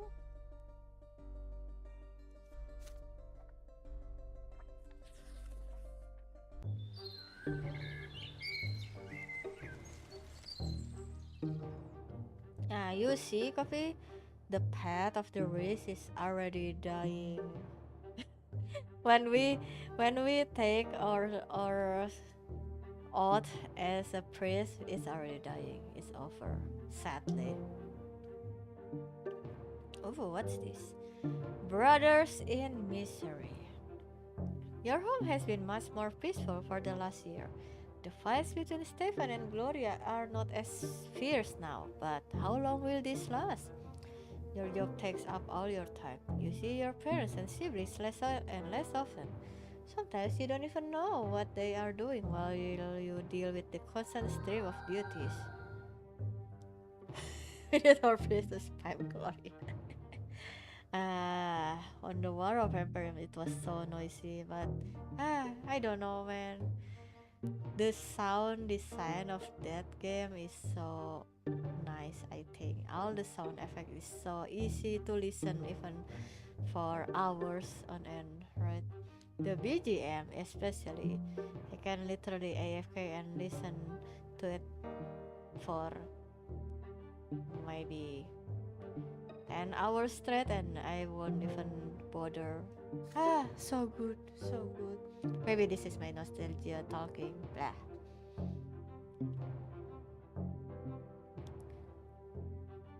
I miss the sound of Lex Eterna. That is so good. ah, Lex Eterna and then Asura.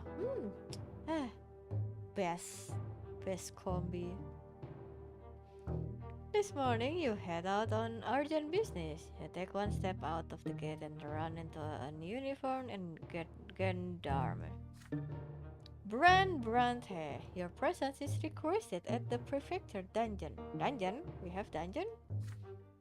Taken aback, you ask what this is about. We have your brothers Stefan and Nathan Brante in a cell. They were arrested last night at the Stainer's Inn. They asked us to send for you. Huh? The cells in the prefecture dungeon are cold and damp. The guards led you to the bars, and behind them you see Nathan huddled in the corner. Your younger brother is unshaven, more disheveled than usual, and reeking of wine and filth. Near the cell, you see Stephen grimly sitting in a chair. You guess that the gendarmes thought it best not to put him in the same cell as his lowborn brother. Upon seeing you, Nathan lets out a whimper, and Stephen cracks a bitter smile. The seat on your shoulder's belt is empty. There you are at last, Bran. Have a look at our younger brother. Yesterday he got drunk in the company of some dubious fellows. They are commoners, yet they dare to surrender to pleasure. They started a brawl, wrecked in the inn, and harassed the waitress. As soon as I heard, I rushed to save this drunkard from shame. Nathan cowers into the corner, horror struck. I walked in and demanded that Nathan come with me, but his cronies wouldn't let him go. That's not true. You just grabbed me by the collar and dragged me after you. You nearly suffocated me. Shut your mouth, Carl. So, brother, they seem to have some sort of sect. They all shouted defamation against the twin gods, and one of them grabbed me by the arm. I was forced to skewer this heretic with my sword. I hope a lesser death will teach him never to lay his filthy paws on a nobleman. Okay, brother. First of all, I don't think you want to skewer everyone that touch that what do you say? Grab you by the arm? I that seems extreme to make a kebab of everybody. Also, yes, defamation mention.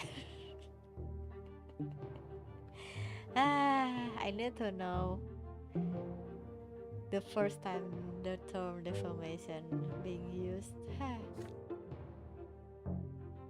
He was just trying to talk to you, Stephen. Silence!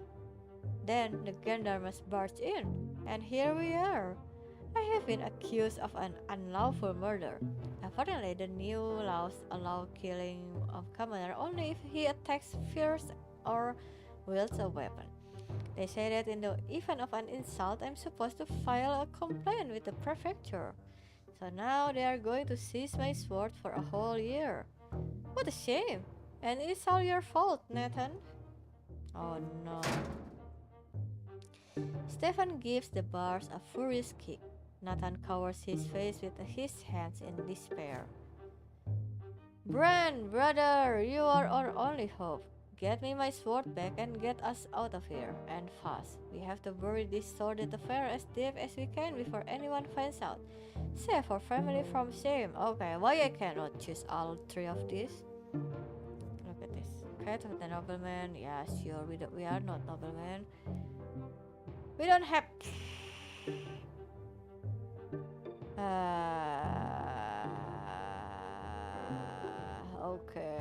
Okay, this is bad. Blackmail the judge. Oh, oh, this sounds fun.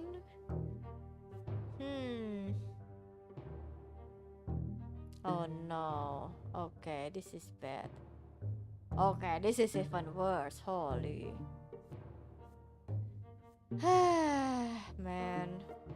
man. My path to bring my family honor is ruined because I don't have Inquisition power.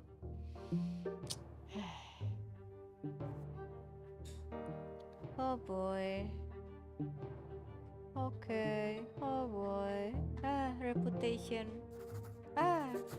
Okay. This is bad.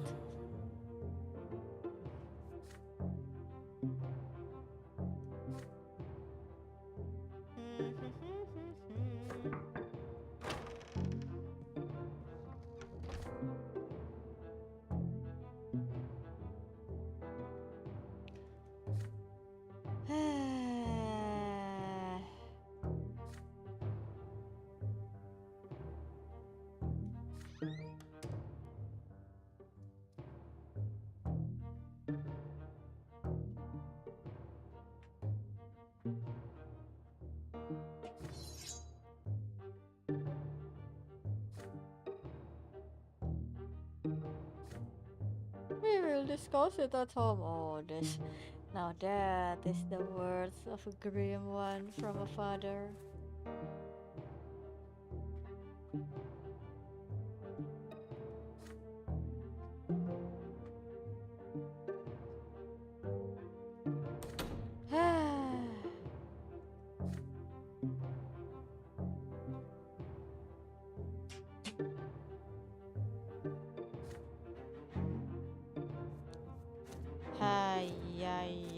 Ay, ay, ay, ay, ay, ay.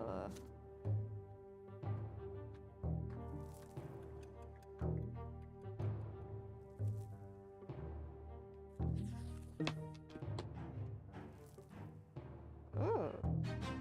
This event is a consequence of your previous action. Okay.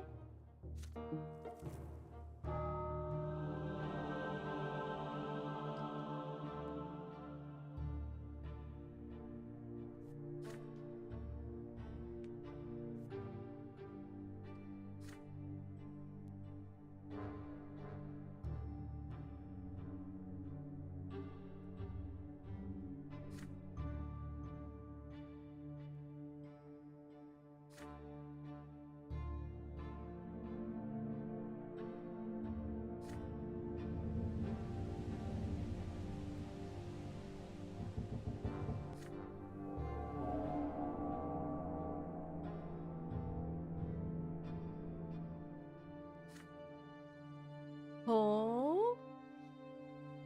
Wait, our men burst into the temple during Father Lana's midday sermon. Their faces were hidden.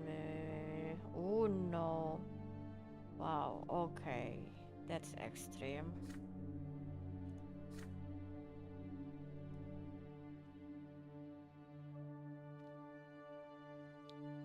Hmm.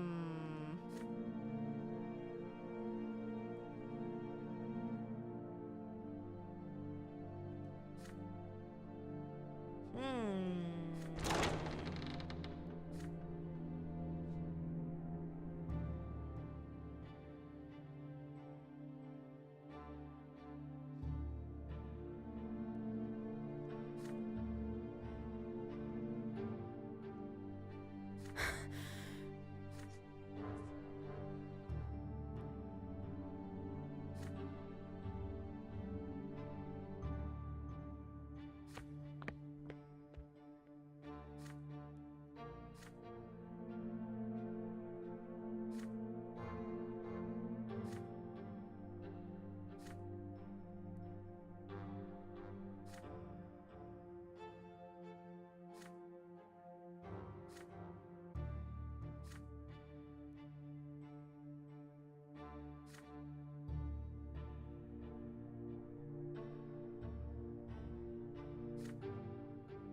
Okay, this is just mental gymnastic.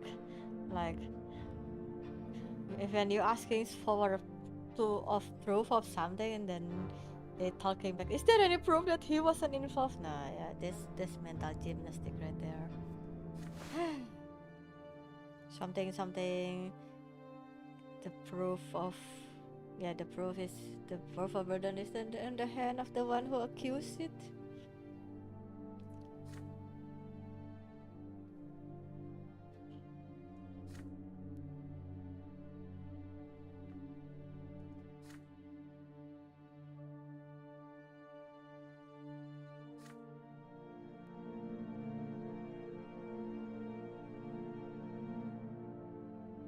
Hmm. Okay, so they want. Well, I I already see that locked option. They want me to talk on their behalf, so they have their own inquisitor. That's what I'm getting. What is this? Oh, this is okay. This is the promise. Ah, I see. Okay, let's see what's this. Oh no, Jen.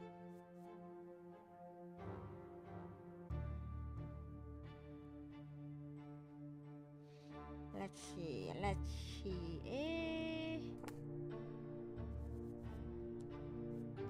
The Tempest. Uh, Tolerance of fate. 4. Okay, still okay, but ah,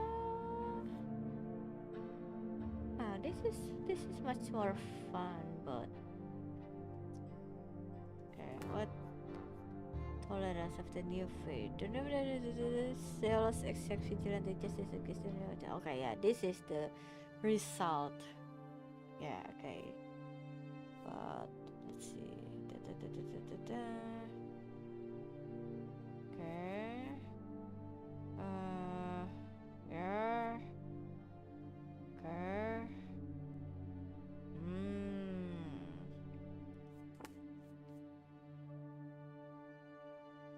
Yeah, okay. This is much more fun.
This tastes.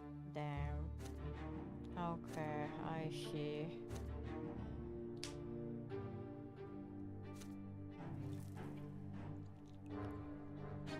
Hmm. Surely, with this won't be the end up in the massacre. Ah, guns. Year 1141, the guns of Illyria. Magra has received alarming news from the neighboring province of Illyria. The low-born convicts toiling in the Illyrian mines have revolted against their noble masters. For the first time in many long, peaceful years, commoners have taken up arms. Worse yet, the insurgents had gun and gunpowder, and no one knows they got them. Gunpowder weapons were banned throughout the empire as soon as they were invented. The lords deemed firearms dishonorable and unfit for the nobles. Even legend soldiers are forbidden from using them. But now gunshots were echoing through the mountainous Eldiran mines.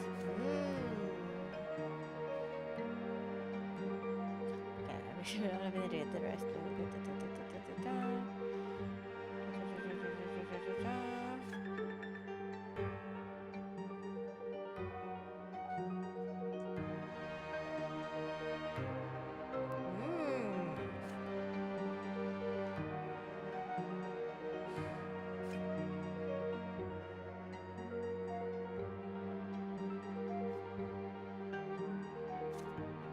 Uh-oh. The world.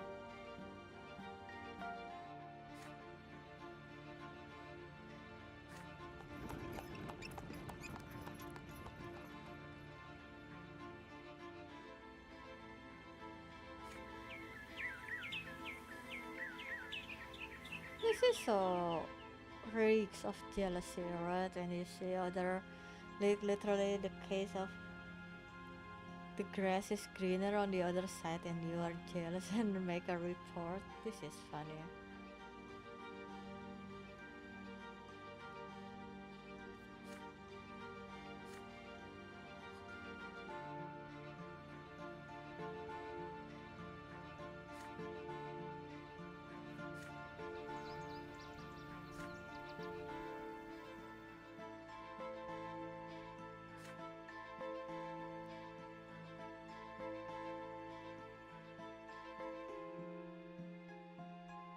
Hmm.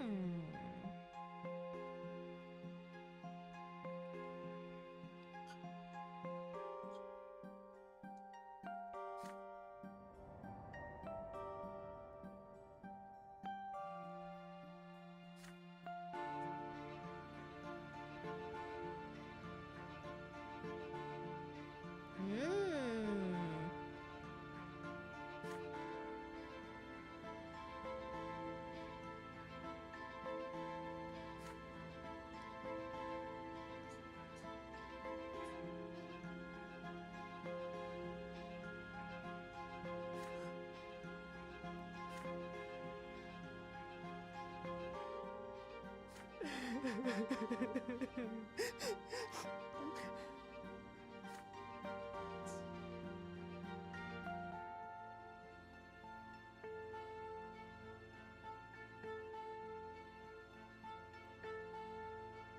Yeah, she has devoted her powers to a good cause, yes. I kinda agree with that.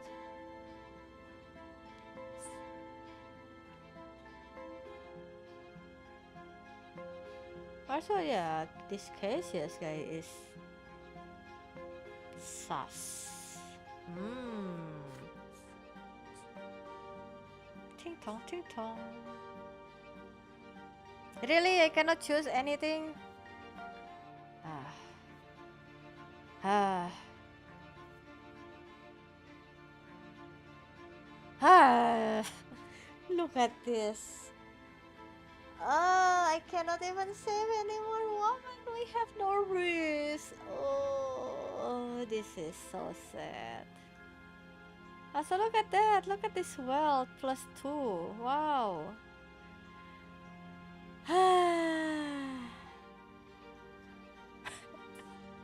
We are so cooked. Okay. Let's see what. Well, let's see what will happen if we have her executed.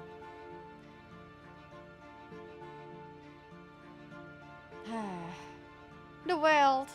Ah. Sad. I'm sorry. I cannot save you. Ah.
Hmm.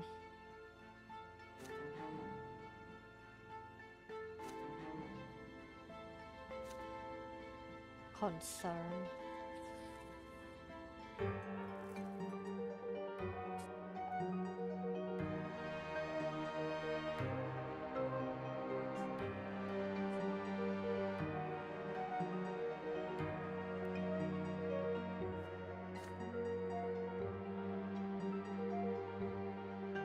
Hmm. Hmm.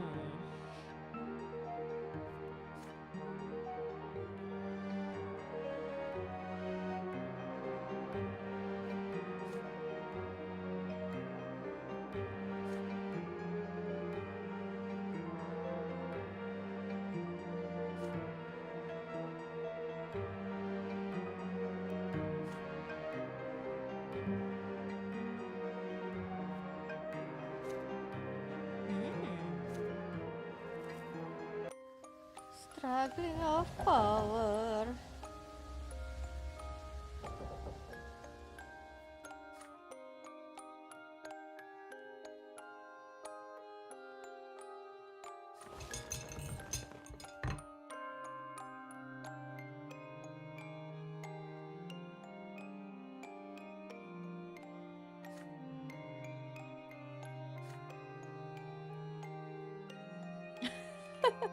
This Gloria. I'm wearing clothes women are forbidden to wear. Wow, okay.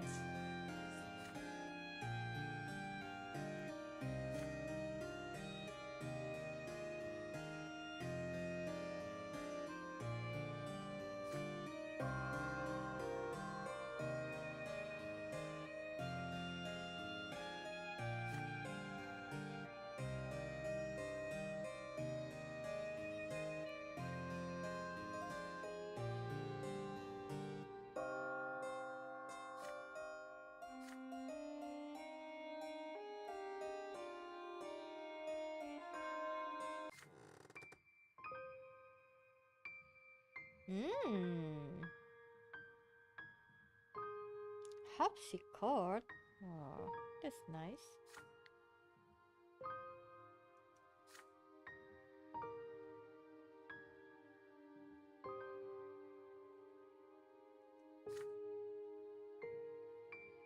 Ah, yeah, this Gloria.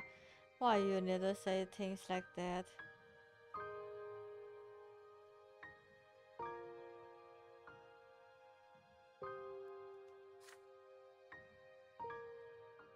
Oh, it's called Mother. Oh, that's so nice.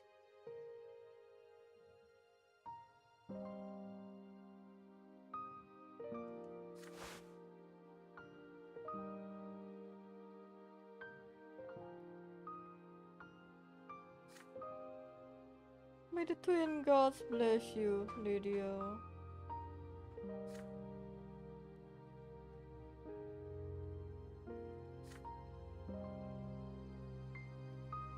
Ah, yeah.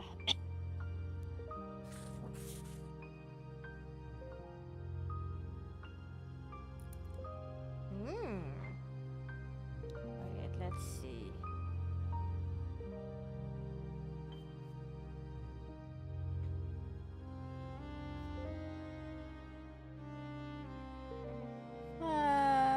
It's a good thing we have relationship with our mother nicely.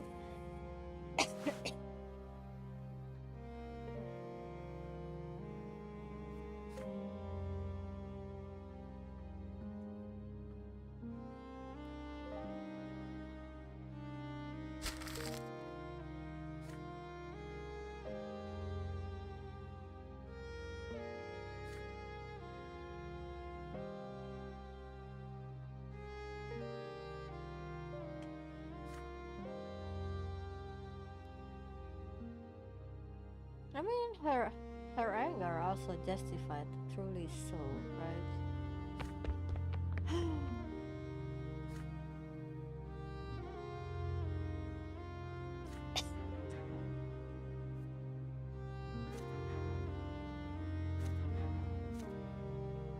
Ah, poor Gloria.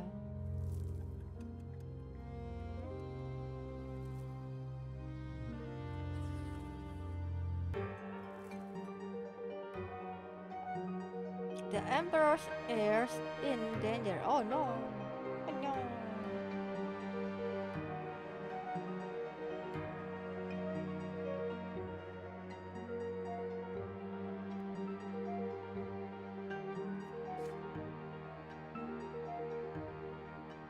Mm.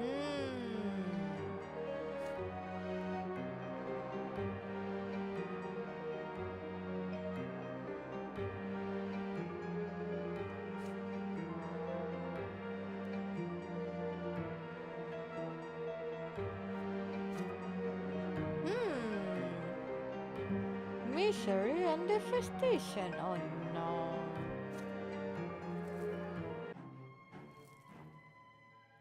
Ooh. Wait. Examine possible chapter endings to check which way you are headed. To achieve the goal you have chosen, you will have to meet.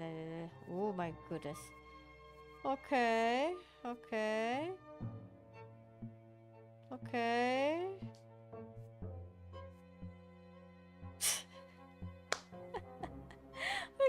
We haven't even reached all of this. Oh no. Ah. Let's see which one. Which one is the closest? Hmm. is this? Occupation.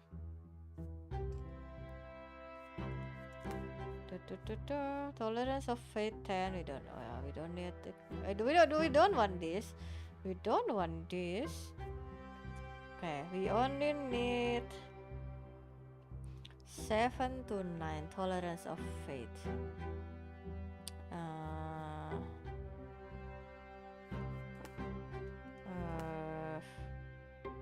Yeah, this is we already quite too far from this one, but we can still reach this. And what do we need is evidence against Cassius, which we don't have yet.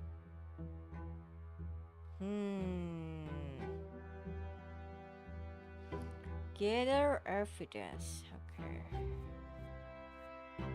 Okay. Wait, we don't have unity? Oh, unity is 10? Oh no. Everything is in ruins.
Oh my goodness, okay. Oh no.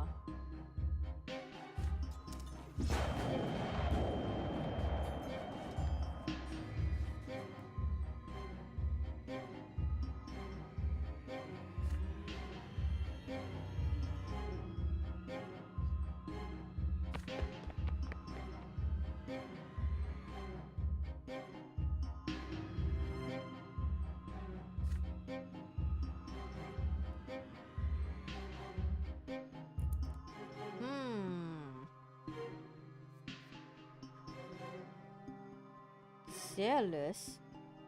What do you mean? Wait, what if one is our relationship? Indifference? Oh no, steadfast in faith. Okay.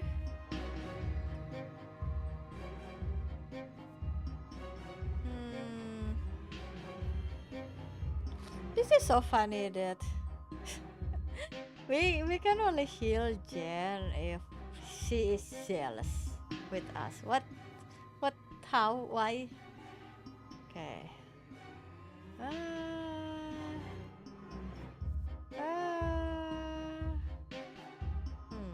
Do we have any event that related to Jen?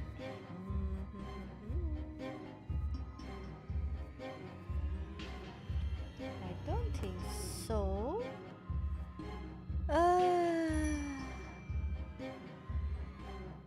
Thank you. I'm drinking while talking. Ting tong, ting tong.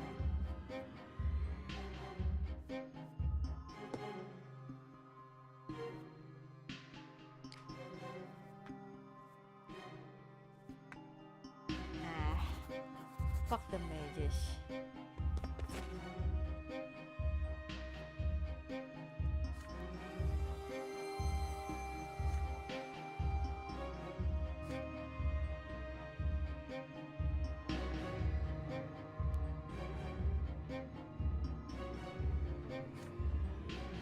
Hmm.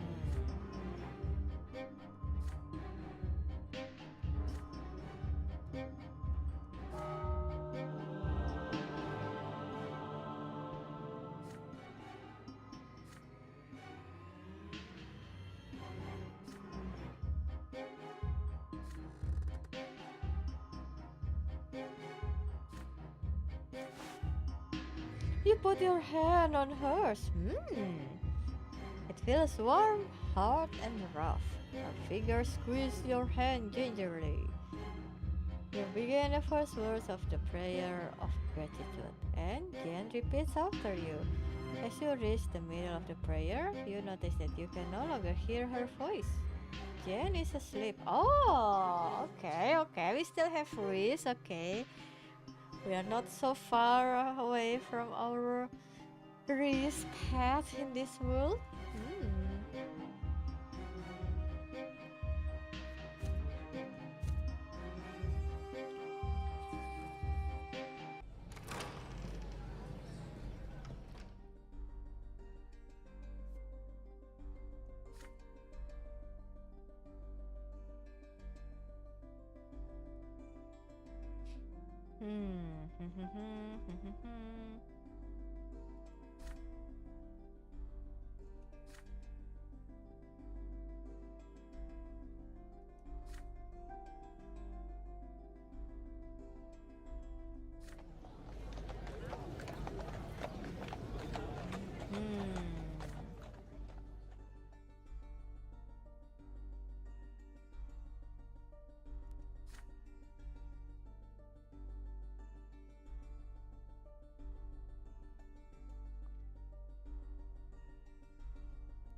Hmm.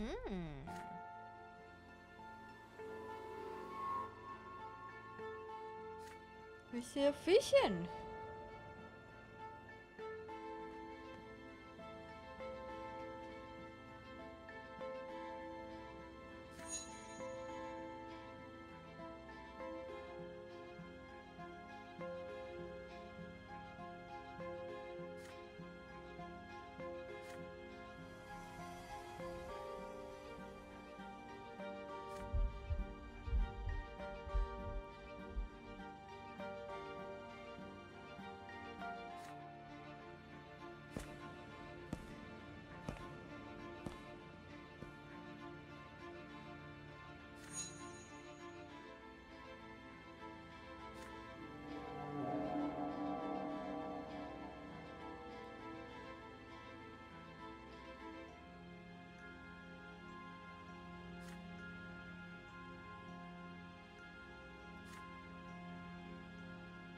Hmm.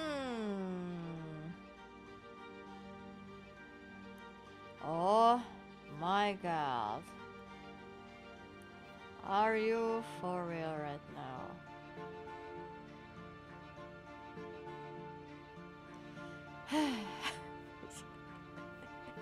We are so cooked.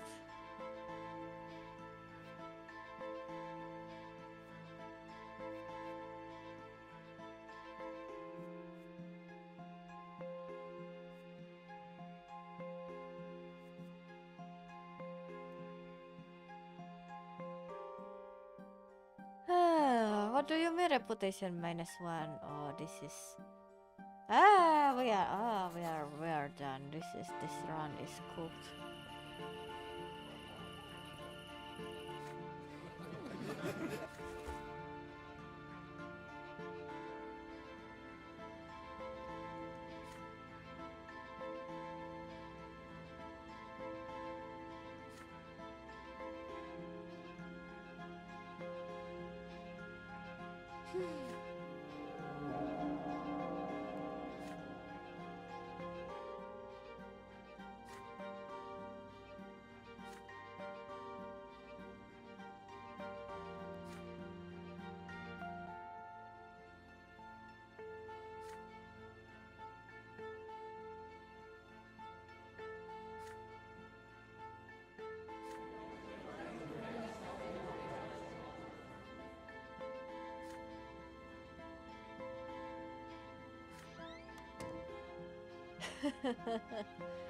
Oh boy.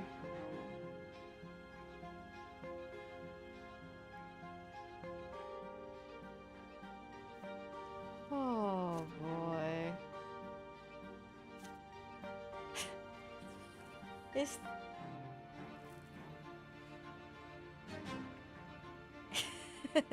it's ironic that this increase our eloquence. Love public scandals? No, no, no, no, no. We don't want Google Docs on our Brante family.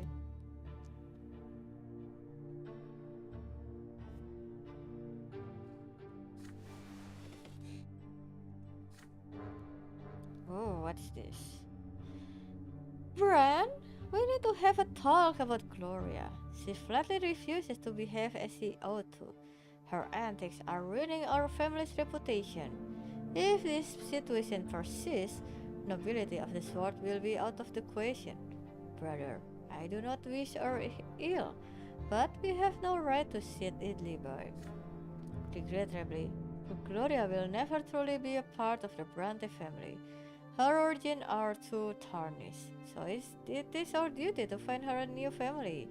It is high time Gloria got married. Wait! Da-da-da-da-da. The family at peace. Da-da-da-da-da. United family, united. Oh, by.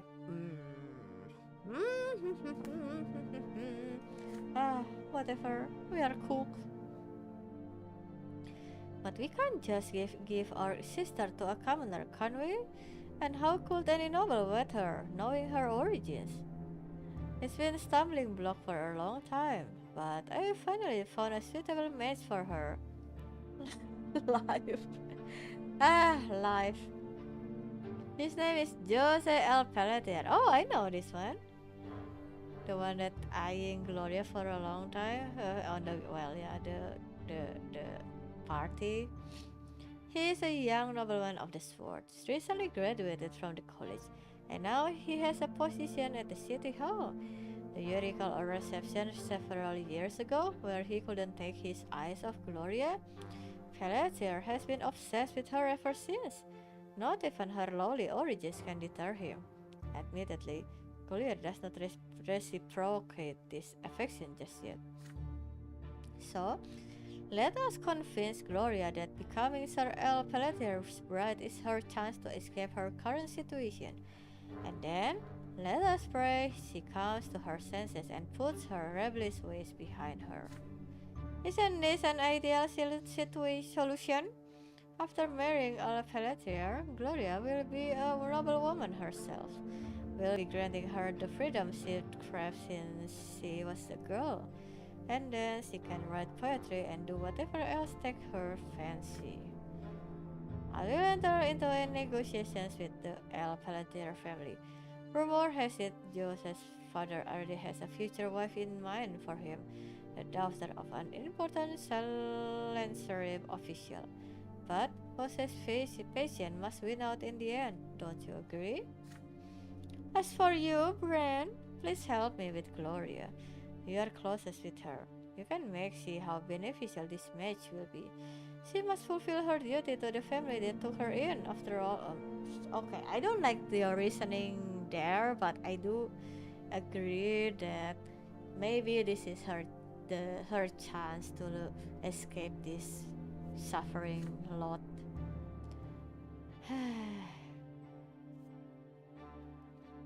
Let's see, let's see. Oh my goodness, -2. Wait, but this has unity. Wait, hold up, hold up. Looking. One moment. Ding dong, ding dong. Ah, see, we don't want a secret plot here. Hmm.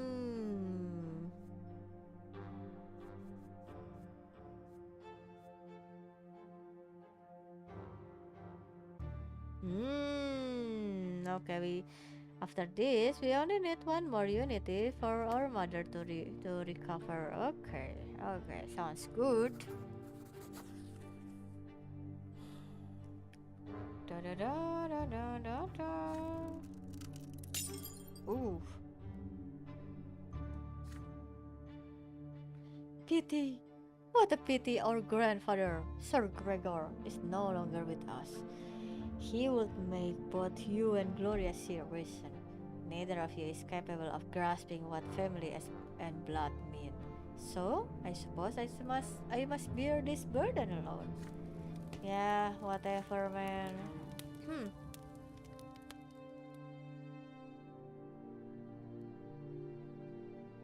Hmm.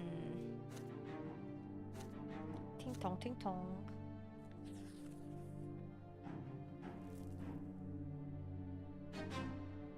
Okay.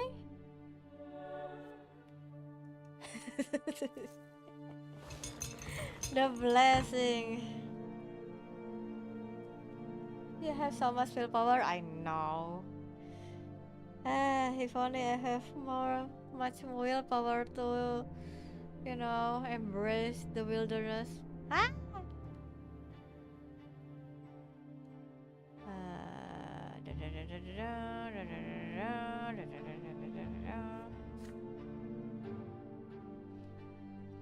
Bran, wait a minute. I have an important favor to ask you. Hmm. Brother, I wish to speak with you before Stephen returns. His scheming is becoming unbearable. It's beyond Sir Robert's power to stop him, let alone Mother or Nathan. You are my only hope.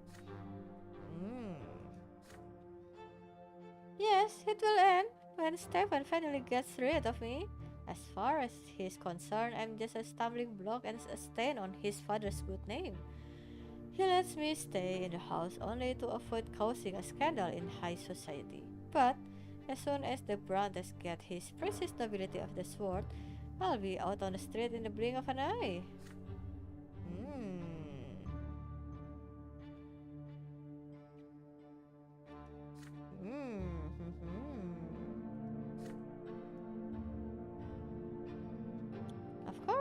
Of course we will help you.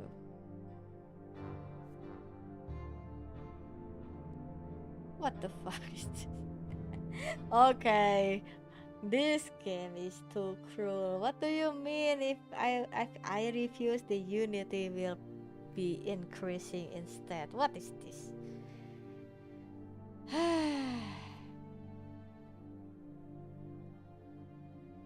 Wait one moment.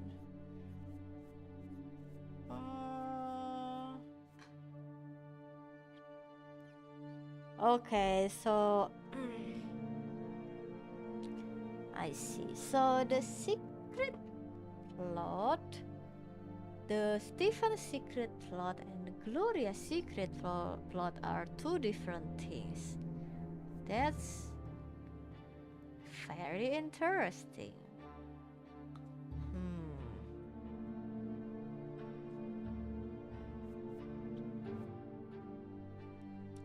Okay, let me check again. The family at peace. Yes. Unite the family. I don't see how do I reunite the family.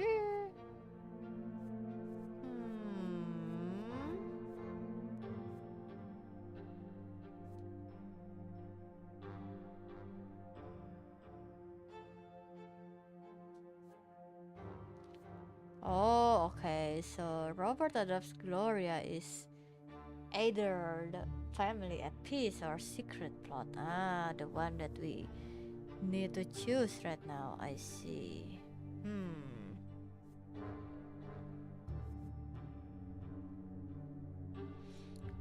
So Gloria doesn't want to be betrothed.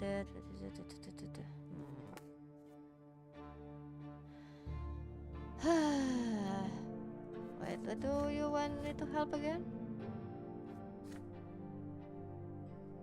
Oh, yeah, it's to adopt her. Yeah. Oh, this is.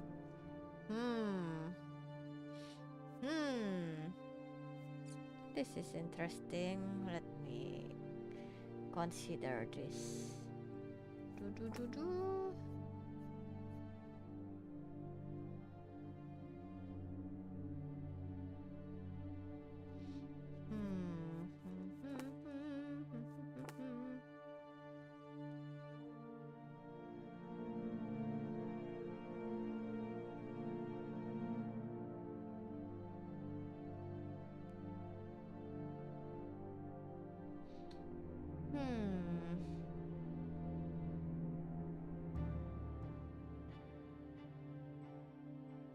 Let's see.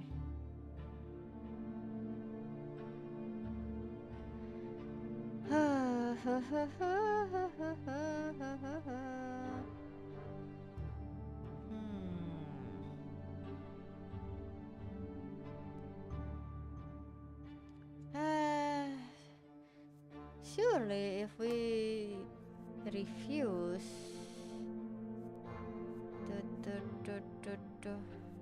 yeah, we can still have her with.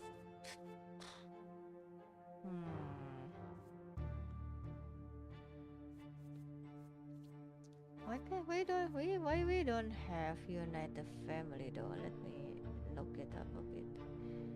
Life. What? Unite the family.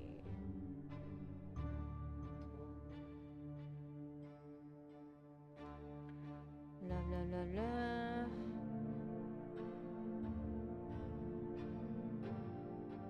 It is a moment when united the family.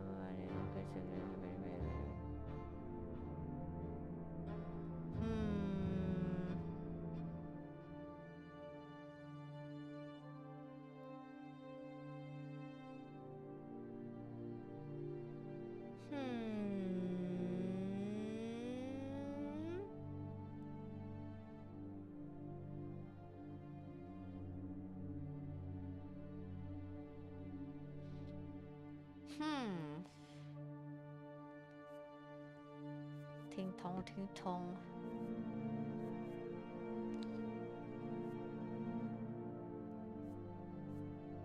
Okay, how is our reputation right now? Oh my goodness. This is very, very far from being a nobleman.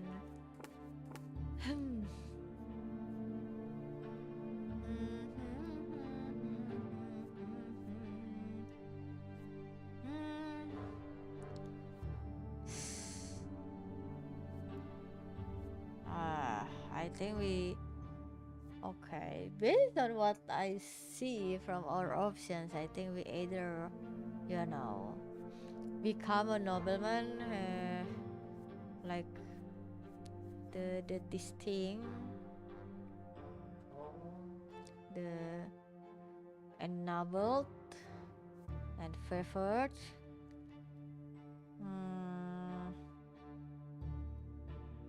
But we cannot have like both the peace, the family at peace, and being a noble on the same run. I think.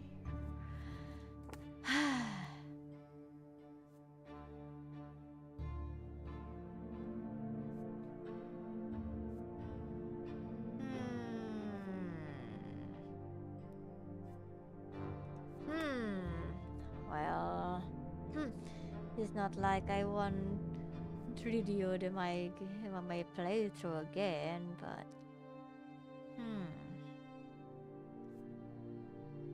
will be interesting. Okay, let's see what I want to do right now. Do do do do do do do do do do. Ah.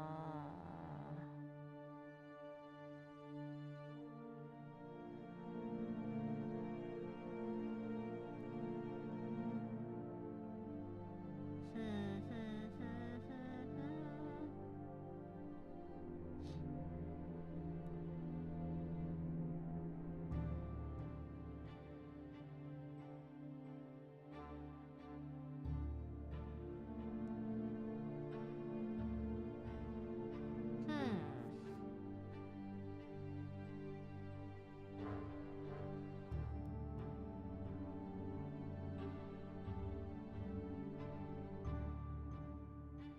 Hmm, hmm, hmm, hmm, hmm.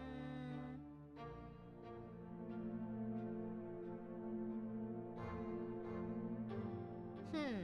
Yeah, I don't think we can be noble in this playthrough, though. But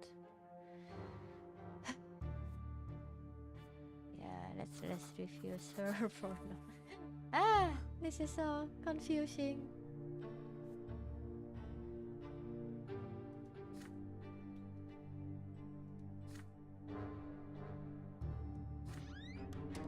La la la la la la la la.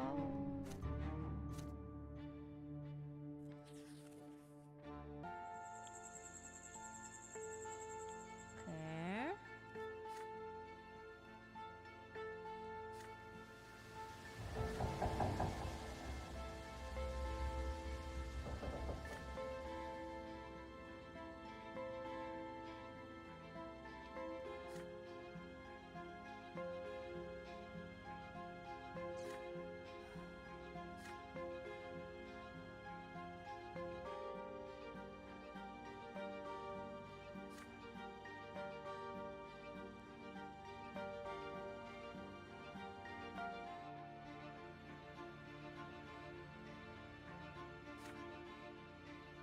Okay.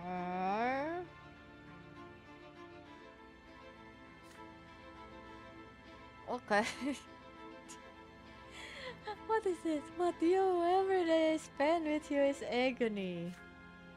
Okay.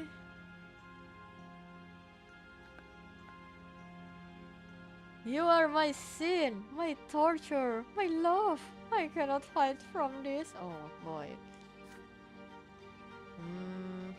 What do you want me to do, sister?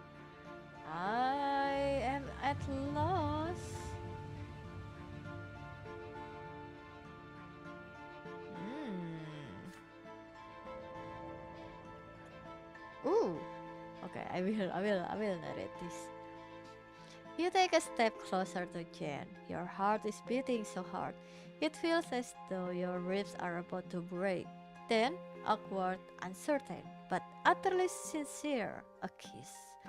For a moment, Jen is paralyzed in your arms. Then she responds with passion, with all the love she has professed. This feeling, this emotion, so sincere, so strong, it is a gift from the twins. This touch feels so unfamiliar to you, so frightening to her.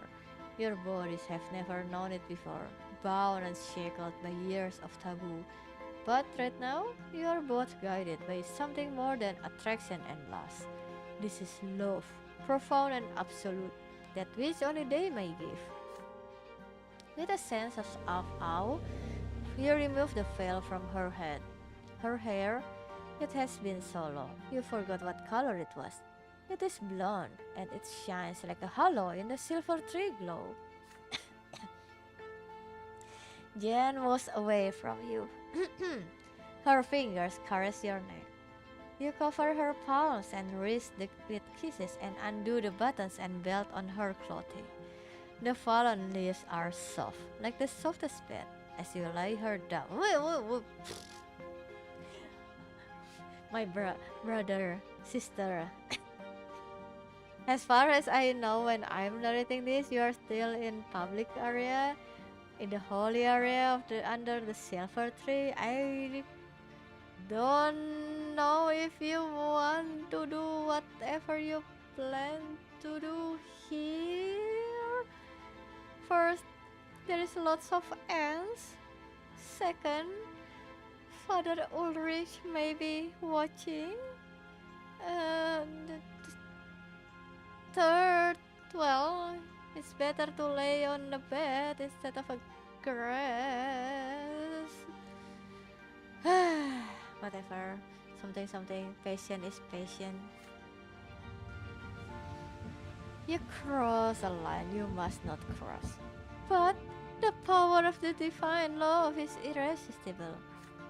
There are no more secrets between you. You close your eyes. Sight is only a distraction now. You find her lips blindly. Yes. You share in her passion, release her tenderness, and put her fears to rest. And she responds to you in kind, in perfect unison. And all is just as it should be. Warmth spreads through your bodies like a roaring fireplace on a rainy autumn day, like a long conversation with those who you hold most dear, honesty and awe. You have never felt so alive. This is more than mere intimacy, so much more. It is stronger than both of you. Is this a forbidden romance? It certainly is. Something. The forbidden romance makes it sweeter. Dot. Especially in the eyes of the gods. Time has been shattered. Minutes pass, hours, or perhaps just seconds. Together, you seem to share a furtive glance at an entire life you never lived. You lie down by her side, out of breath.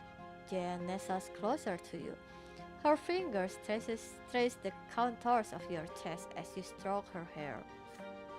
When the sunrise finds you, it catches you by surprise. Jen's body is illuminated by the sun. She blushes and turns away. You fumble for your clothes, averting your gaze and trying in vain to hide your physical and spiritual nudity. It's too late for that, brother. You do not look at each other until your bodies are clothed again. We can't deny this. We can't pretend it didn't happen. But what do we do now? Holy shit! Oh, why? What the?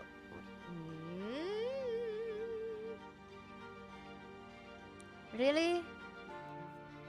Okay, again, why this is requirement is jealous? Okay, let me Google what jealous actually means. Someone filled with passionate energy, enthusiasm, or dedication to a cause, ideal, or goal. It implies intense, eager, or fervent support, often bordering on being over enthusiastic. Ah, okay, that's not the initial meaning that I thought it would be. Okay. This is a test. This is a test of your reflexes. These feelings are real. Ha. Really? We not. We really need eloquence, huh? Okay, good to know. What is this miracle? Okay, this is the talk of, a playboy. If you say it was a miracle, no, that's bullshit. Well, this is interesting. What is this? Oh no!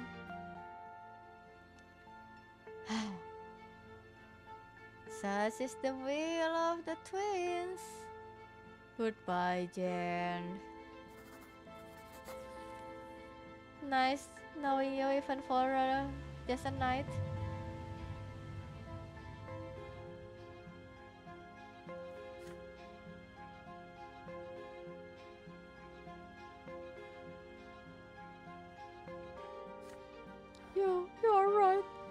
was just an illusion. What we did is forbidden. I have to go.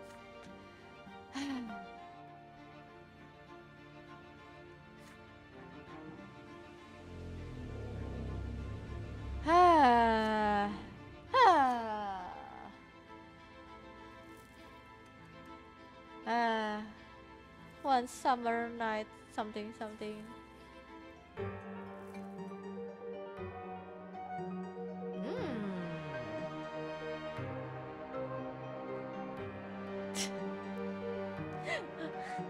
To name your society called the last straw is interesting choices.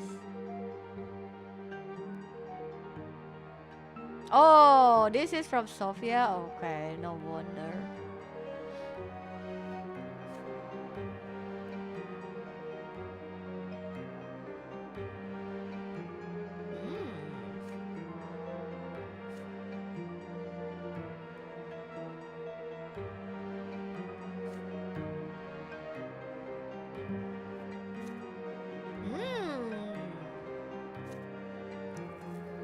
Okay, truly the peacetime about to be over, huh?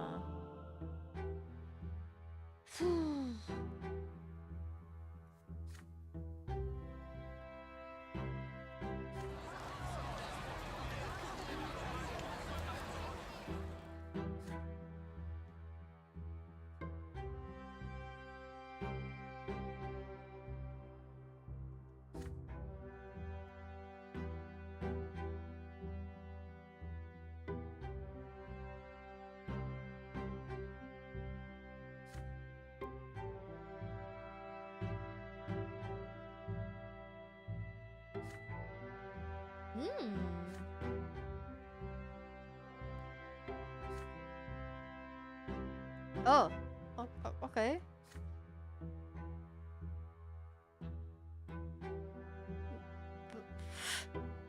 Okay. Wow. What a way to putting me on a spot. Okay, okay.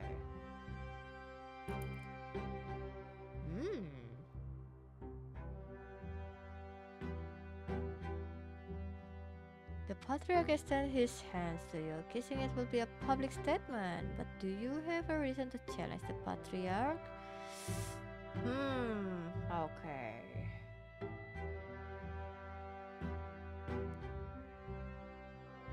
Kiss the hand? No, I don't want to.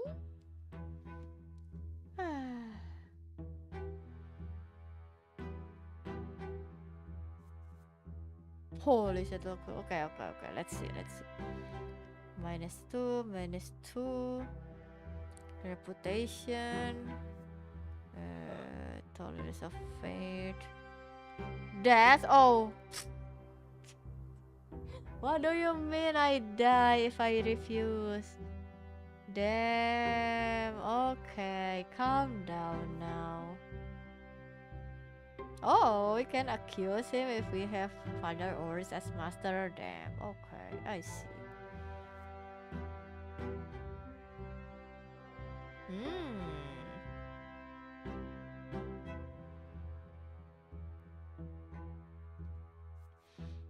This is so funny. What do you mean I die because of it? I don't want to die, so...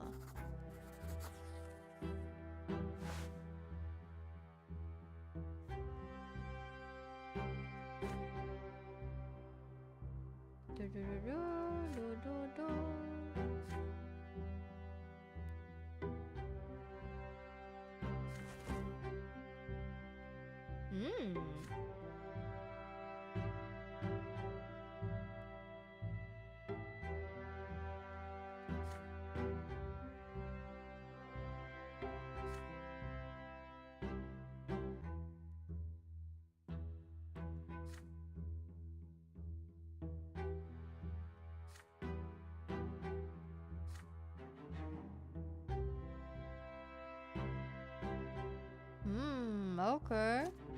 Ooh, okay.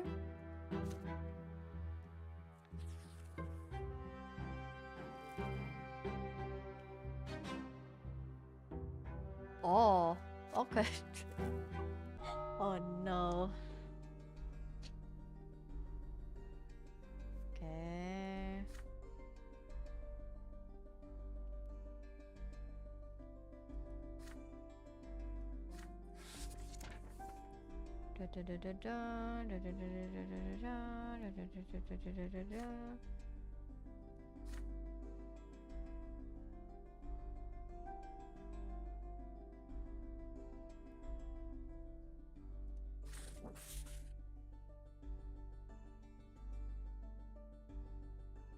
Hmm.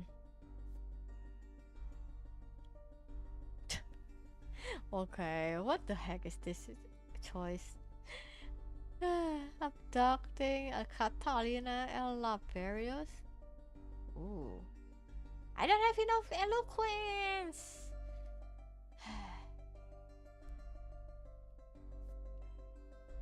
Oh no. I see. So this is the way.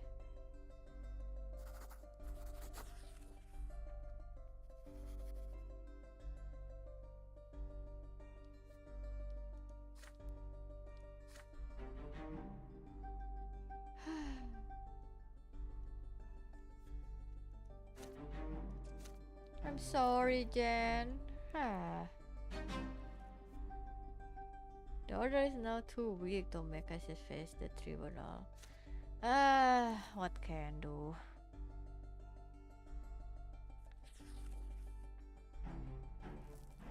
Oh no. Oh, wait. Why we hunt for Thomas? Oh no, what happened? Our bestie.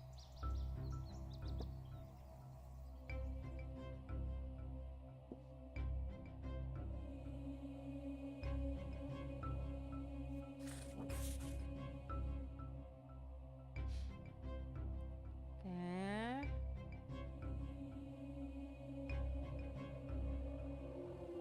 Oh, okay.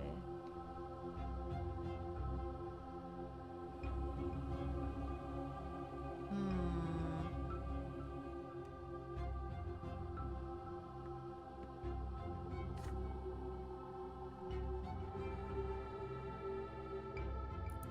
Hmm.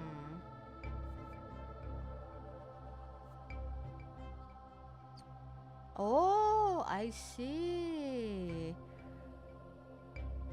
Wow, okay. So one of the path is we can, you know, kissing the ass of the nobleman and then we'll can take advantage of them. Oh. Who is Felipe again? Felipe. Never mind, they are not on my thing. I already forgot who you are. Okay. Path of the Priest. I will be I will be dead. You know what? It's worth it. Anything for my bestie.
Boo! What do you mean goodbye, Thomas? You mean goodbye me? Look at me getting stabbed. Look at that. Uh, Rip.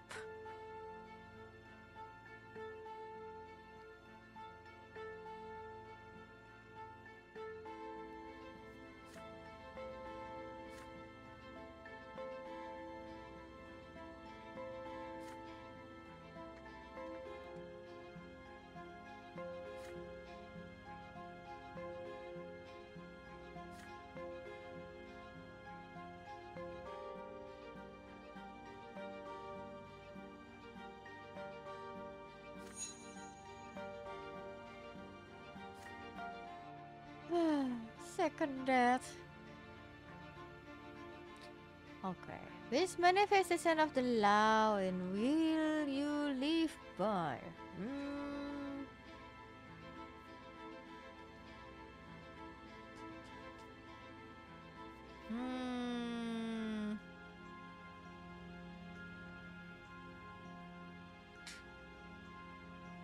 This cows.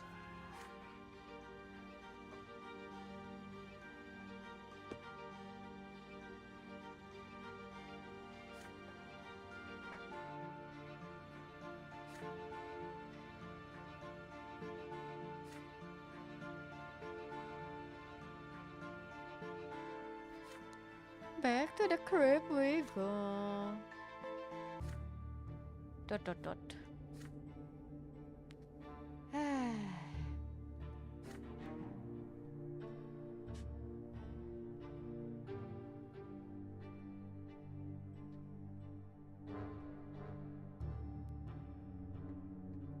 Okay, finally safe. Oh no. Well. Better be worth it, Thomas.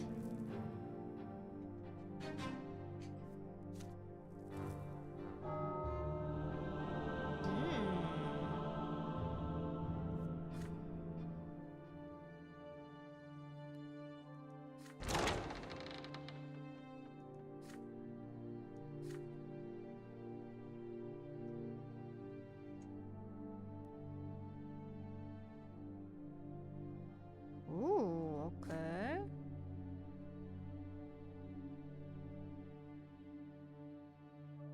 Wow. What do you mean I dead again? This is crazy.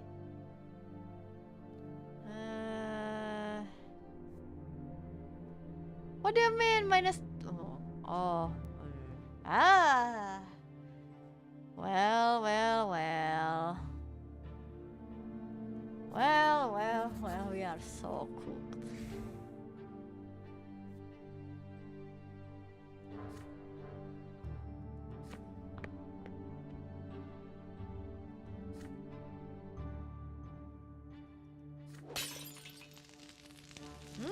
Oh, that's the source of the wealth going down.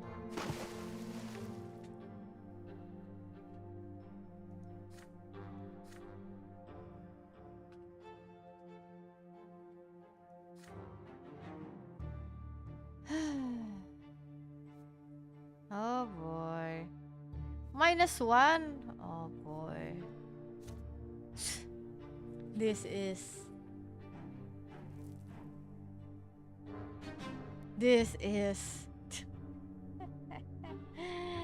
ah.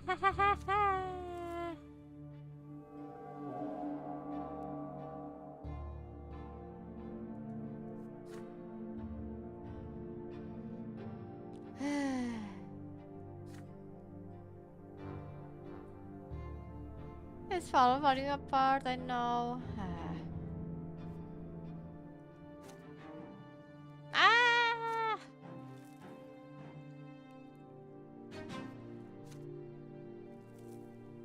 Ah!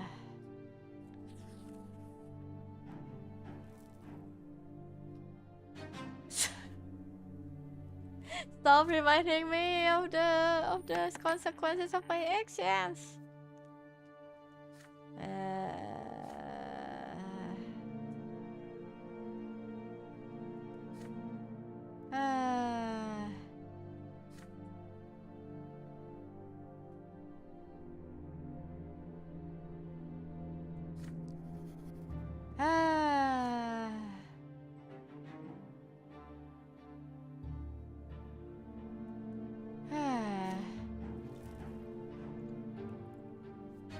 Mashallah.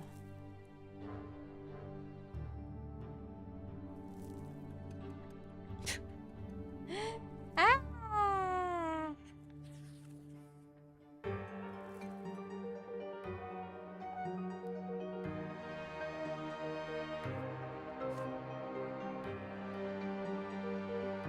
I don't have time to deal with you, Milanidas.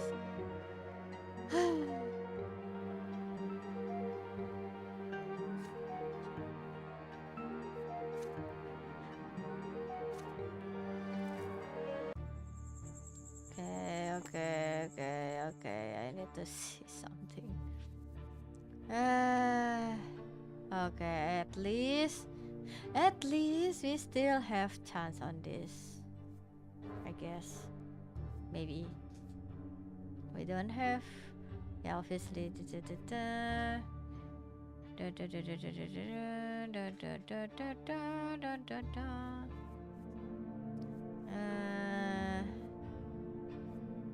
the yeah, we already have branded by this honor, so Phew.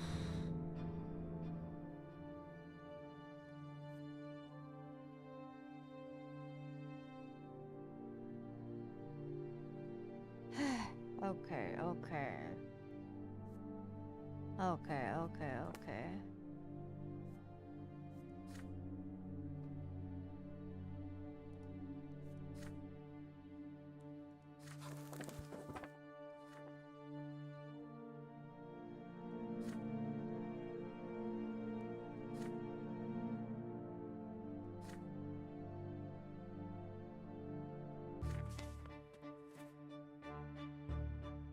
Oh,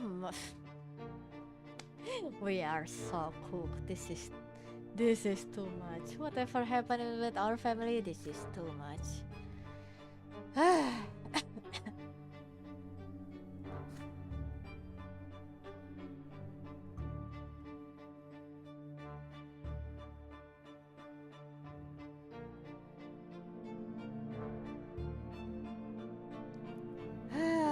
Okay, this is crazy.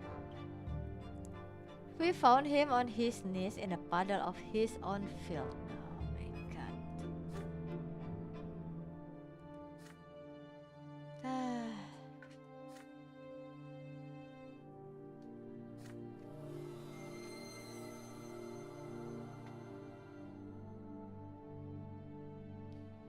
Also, no wonder silver is such a hot commodity. Look at this. Look at what it can do.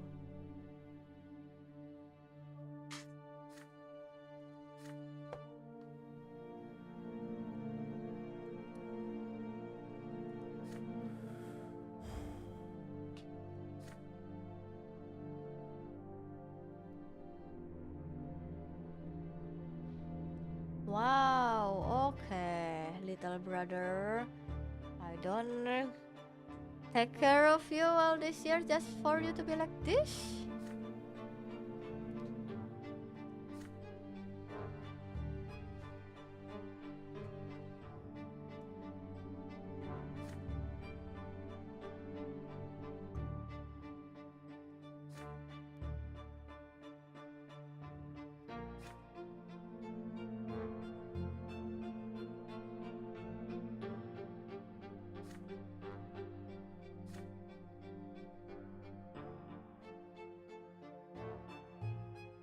Ah, yes, okay, so this is what I called a heresy over here.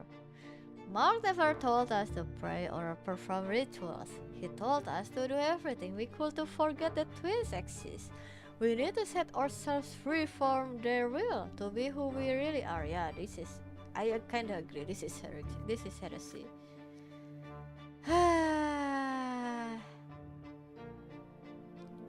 Something human is weak and well, religion is imperfect, but that doesn't mean you need to, reject the higher being.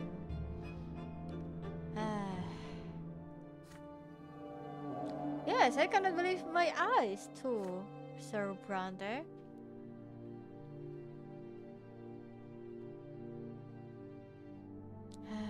I'm so disappointed in you, little brother.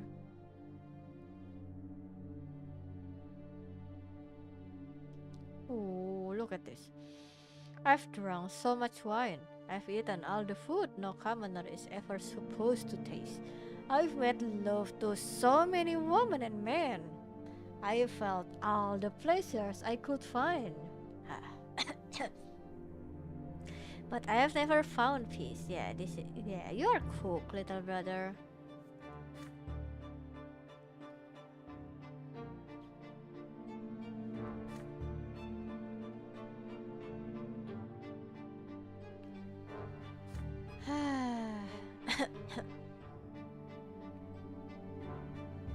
I think that's why Nathan looks like that. Some, you know, yes, as much as I also love freedom like the other person would, sometimes some people need a firm guidance, you know. Most of most of the humans are just sheep after all. They need the shepherd.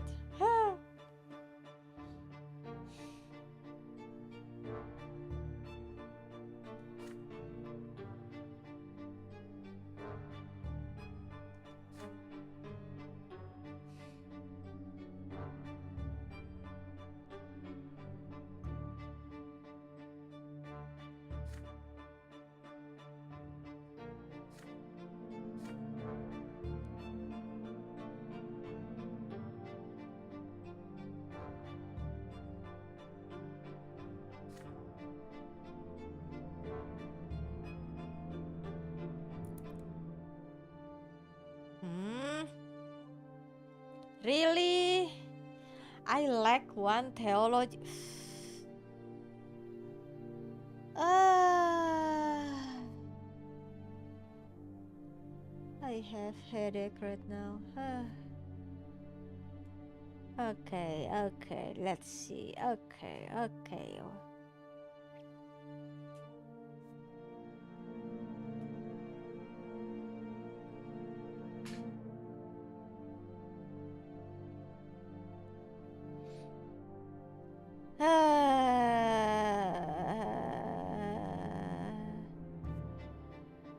Okay, this is so cruel. What do you mean I will get evidence against causes with this?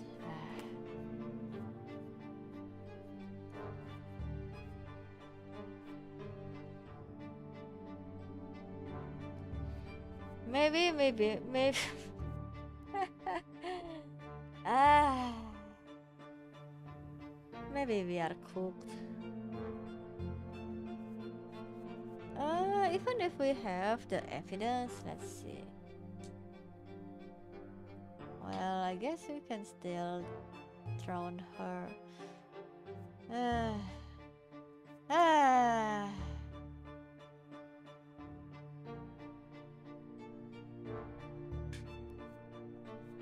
-1. Look at that. That's crazy.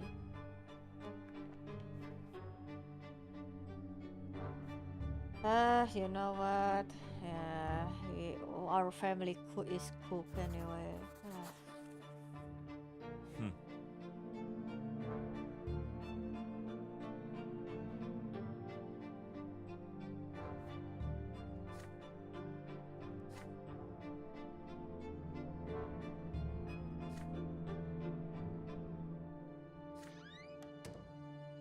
Hmm.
The Walk of Shame is just like Game of Thrones. And I guess, aside from he's not naked, only walking, I guess, being thrown with, rotten vegetables and whatnot.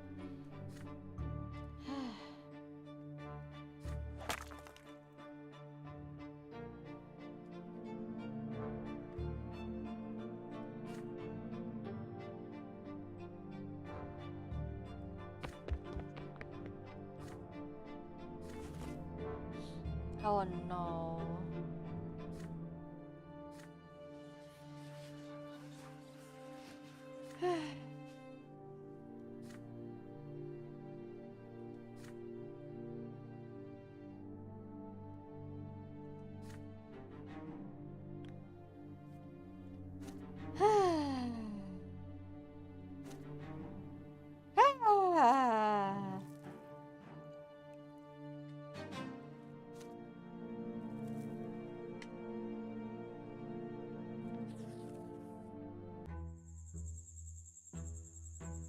Life.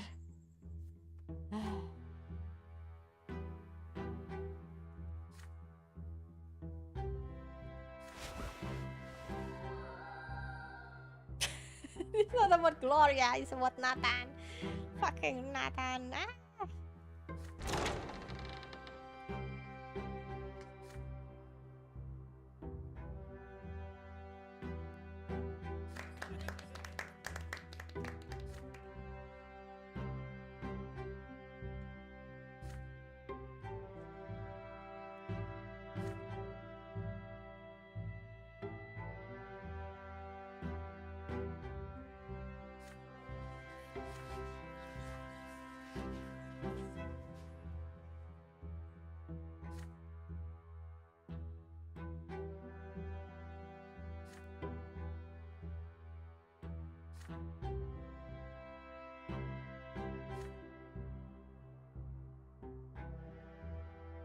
Yeah, this is crazy. We must cast aside the twins and live our lives in this world without a second thought of for our cruel gods. We are all doomed in the hereafter. Hence, we are free now. Yeah, this is the source of chaos. Like, ah, and I am a believer of some religion being made by human to makes some certain of order, because humans in themselves, I don't know, cannot become orderly without any sort of guidance from the higher beings and stuff. So yeah, for this teaching to remove all of that is the source of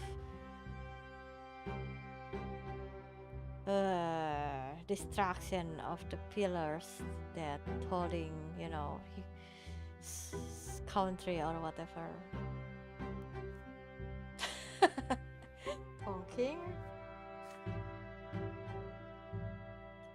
Oh yeah, especially because without a spiritual rebellion, we will all become slaves to their will. Yeah, okay, yeah, this is you just want chaos.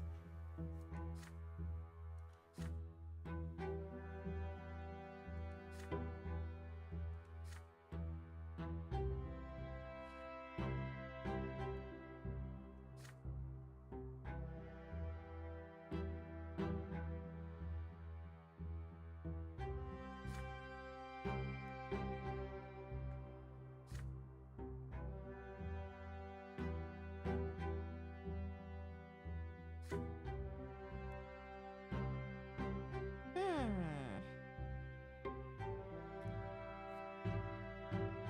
Really?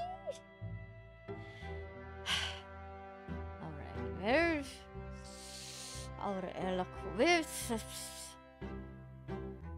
Ah,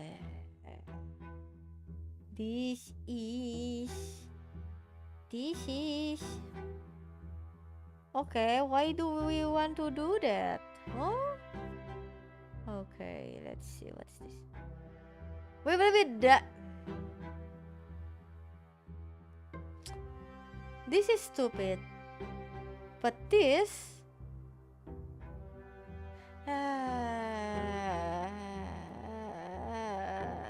All because of we lack of eloquence. You know what? It's okay. We will die once more.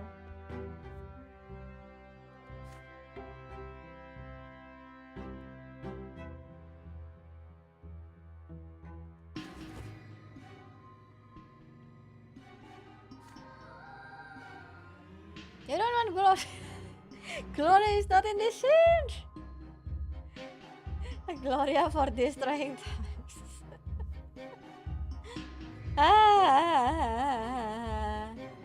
Wait, I need to check. Du, du, du, du, du, du, du. Oh, I guess I don't have Magnificat, huh? Oops.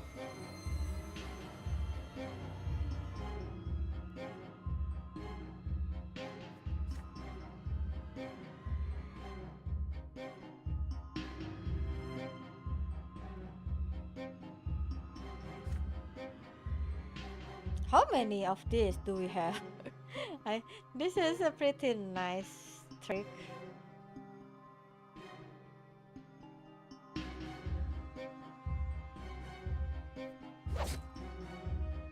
Ow!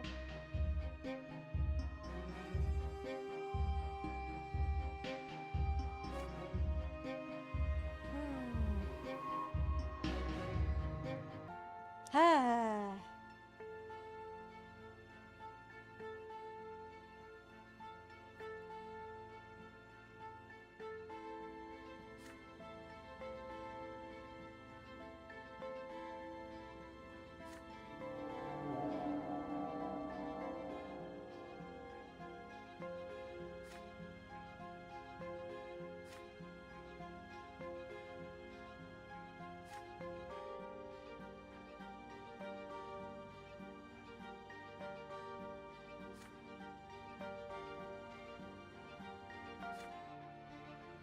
Ooh.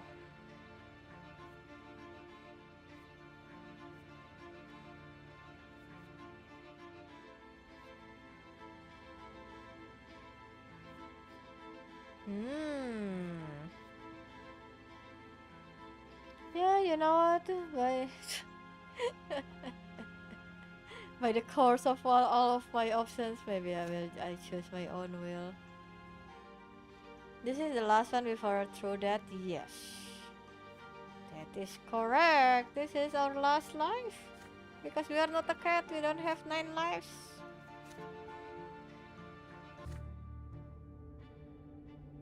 Da, da, da, da, da, da, da, da, da.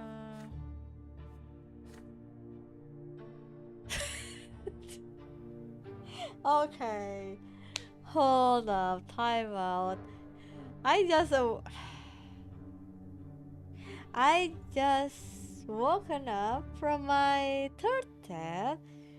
I still have the brain of death, the weakness, and the first the I am greeted with we got work to do. I I cannot truly sleep is for the weak.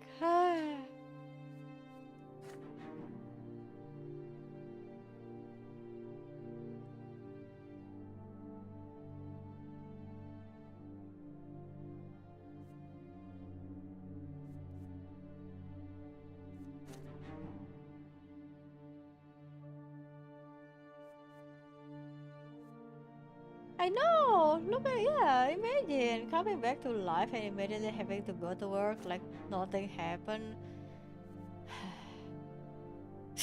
Crazy, crazy thoughts.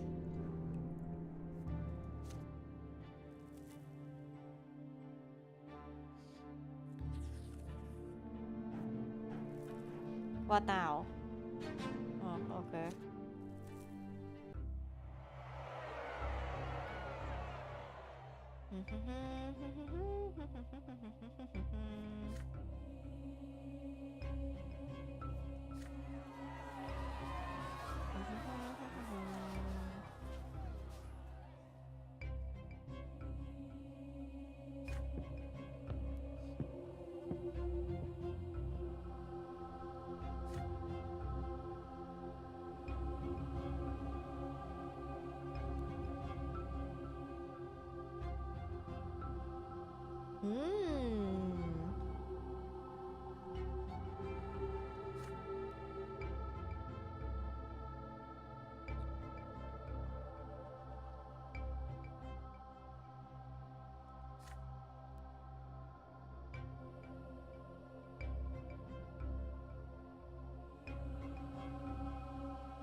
Mark looks drowned, his body mutilated. There are bloody bandages on his hands.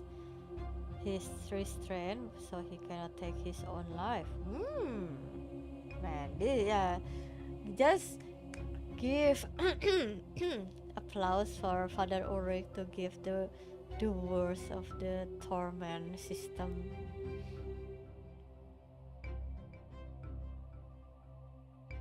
He greets you with a gap to the roof.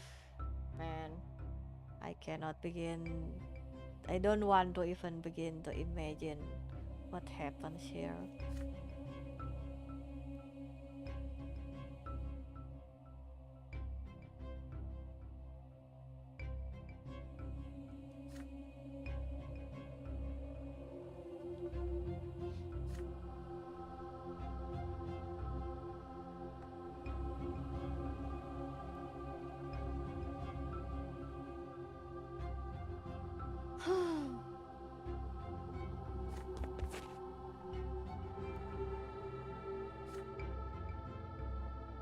Ooh.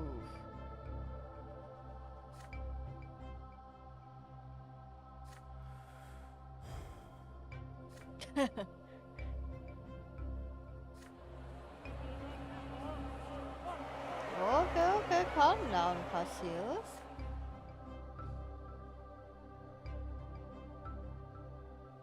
Okay. Really? Really? I cannot choose this way? I. Ah.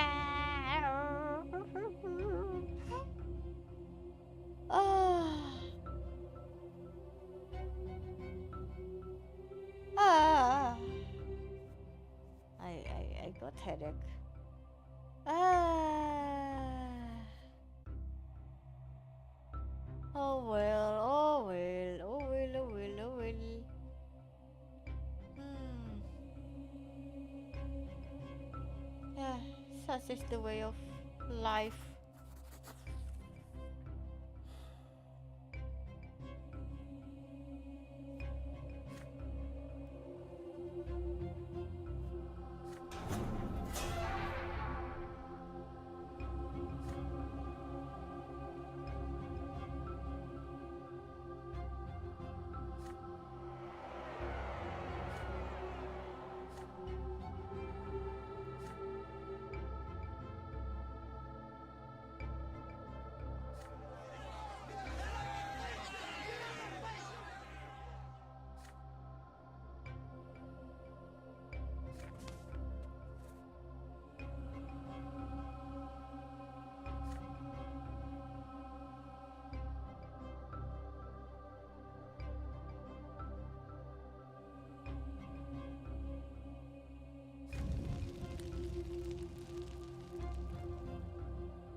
Hmm.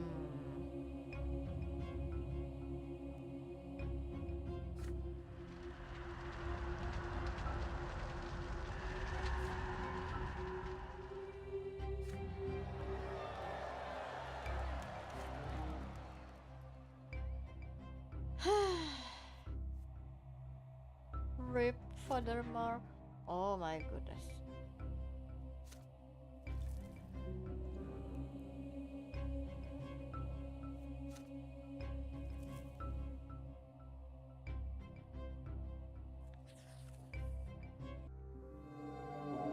Oh no, yeah, of course, because of the ah, this is cooked. Deafening silence fills your home. You are standing by mother's bedside, so are father, Gloria, and Nathan. For an entire day, mother has been feverish, barely conscious. Gloria never leaves her side, not even for a minute. Nathan has even stopped drinking so he can offer your sister his awkward help. Mother's health deteriorated greatly over the past year, and the fighting in the family home has dealt a great blow to her. She has been bedridden for a month. She has been to every doctor and folk healer, but no one can help her. They all tell you the same thing. Lady Lydia's life is in the hands of the twins now. If she passes away, she will not come back. And so you wait by mother's bed in sorrow, hoping that she will regain consciousness. There is a long silence that no one has the courage to break. Then, at last, you hear Nathan's meek voice. Mother, it's me, Nathan. Can you hear me?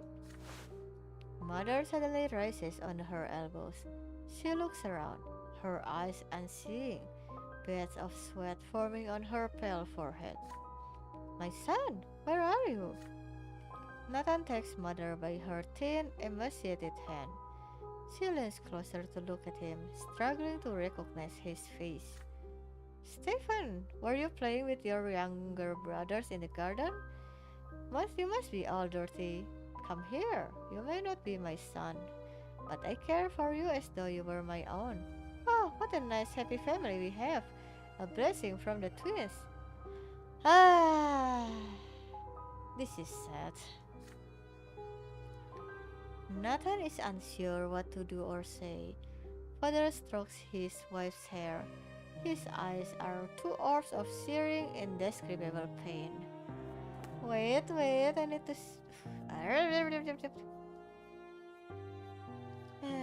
Let's see. Yeah, this is. What is how to. 5? Oh, yeah, okay. We are so cooked. You are a little confused, Lydia.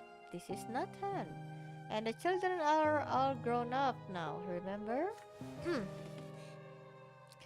Mother's eyes were bright and alive just now, but the next moment they grow dim again. Her head falls weakly back onto the pillow. You're right, my husband. The children grew up, but I was never able to teach them how to live in peace with each other. I let you down, Robert. You made a mistake when you took me into your home. You saved my daughter and me from a life of poverty. And how did I repay you? Gloria cannot take it anymore. What are you saying, Mother? Don't you dare blame yourself. You did your best. You did all you could. Father looks away, unable to hold back the deluge of tears. Mother's voice, so faint now, calls out to you. And Bran? Where is he? With great care, you move closer to Mother. You answer her quietly. You're here, right by her side. Bran, I'm so happy to know you are here. I always knew greatness awaited you, ever since you were a little boy. What a shame I won't be there to see it. I couldn't save the Brante family.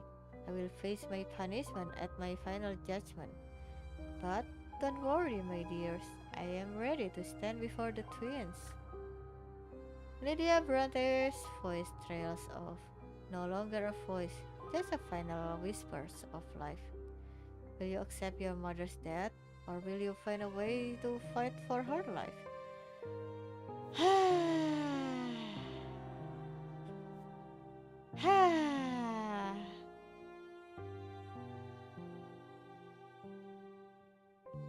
Okay, wait, I need to see.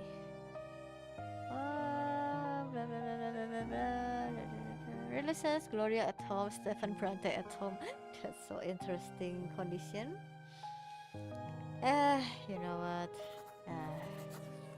Rest in peace, Mother. Your heart aches and grows numb as you realize the inevitable. There is nothing you can do to help your dying mother. There is nothing that would give her strength. Your family has grown weak from all the spite and strife that has filled your home. Even now, at mother's deathbed, you can feel the enmity, disappointment, and anger driving your family apart. Children, accept this humbly. Her voice trails off, her eyes grow dull. Her cold hands release yours, fall onto the bed, and grow still.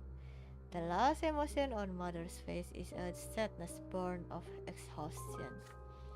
A scream of despair rips itself out of Gloria's throat. We did this to her. We fought so much that we killed her. Me, Stephen, Bran. Nathan yells with grief. He runs away, howling. Father slowly sits and takes his late wife's hand in his. His tears flow no more. His eyes stare far into the distance, empty and bleak.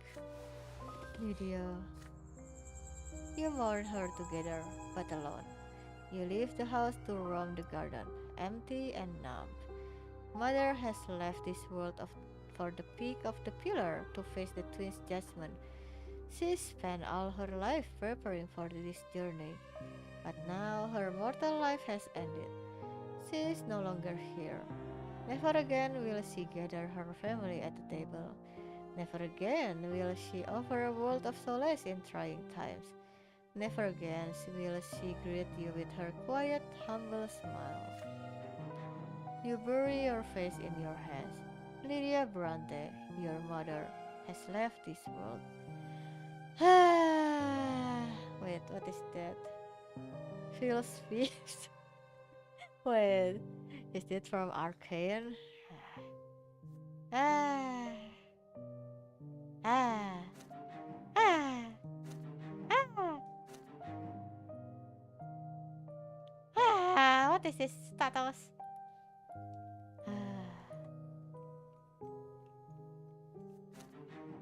Well, well, well. Ah.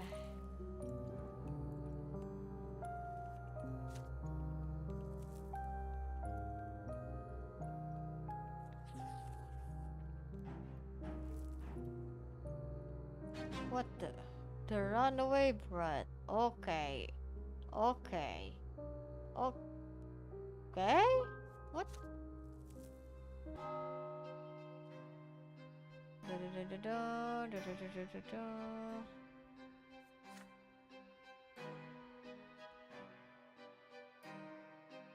Oh, Stefan still trying to marry Gloria. Wow, crazy.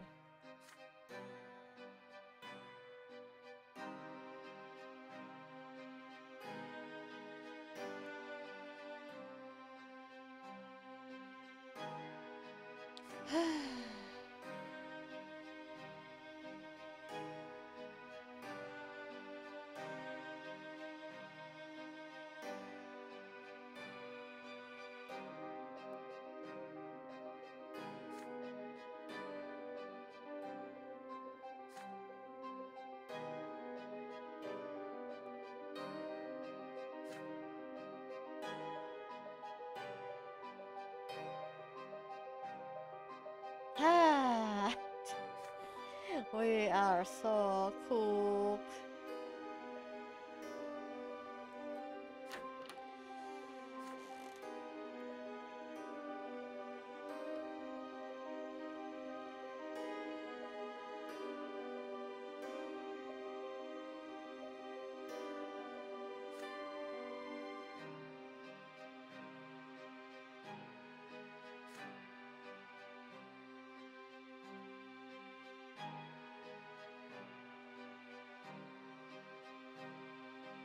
I don't even know if this man is truly in love with Gloria or not.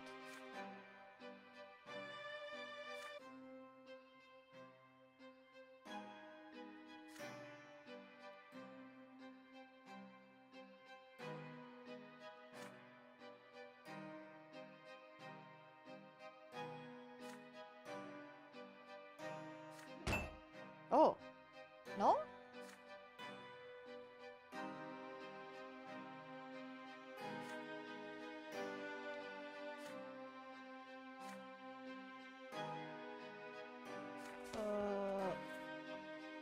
Okay.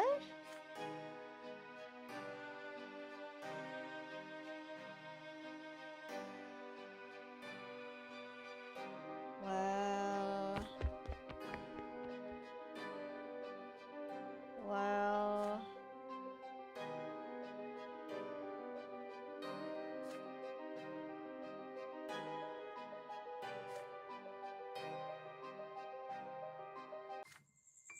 Oh no.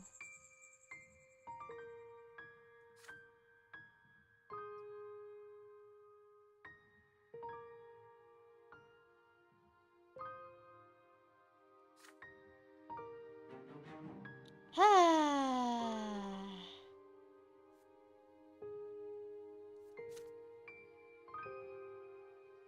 Ah. Ah. Ah.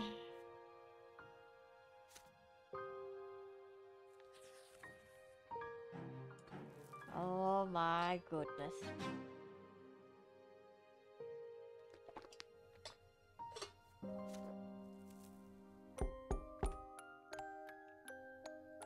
Wait, is this at least a good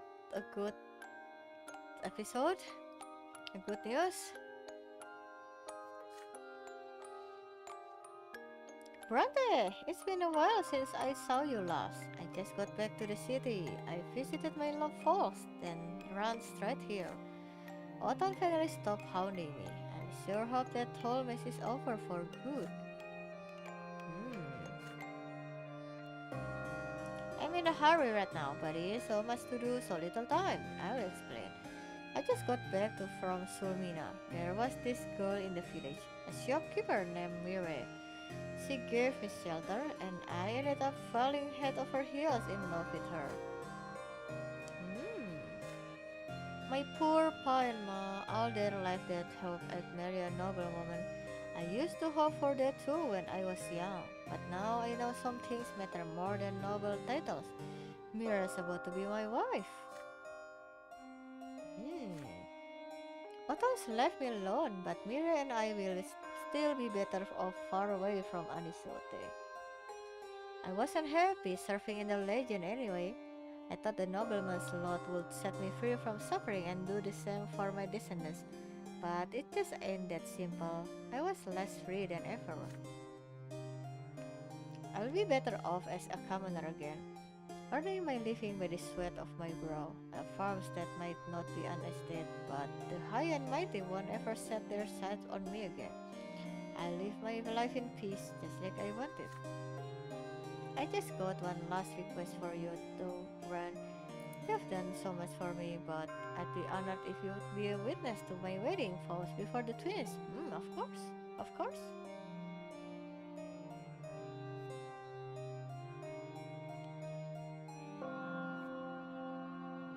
Hmm.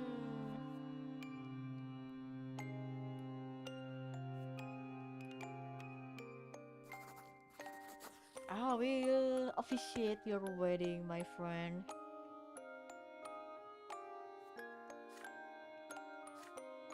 I was afraid to ask, Bran. Now my best friend's gonna marry me to the love of my life. How about that? I gotta go get ready.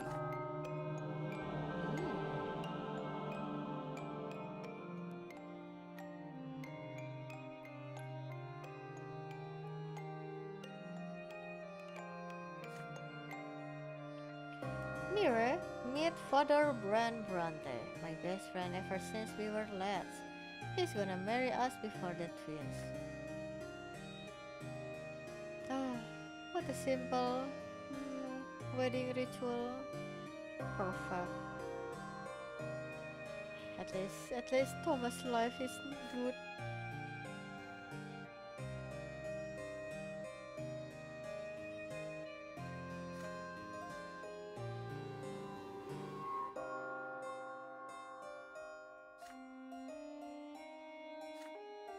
I do. I do.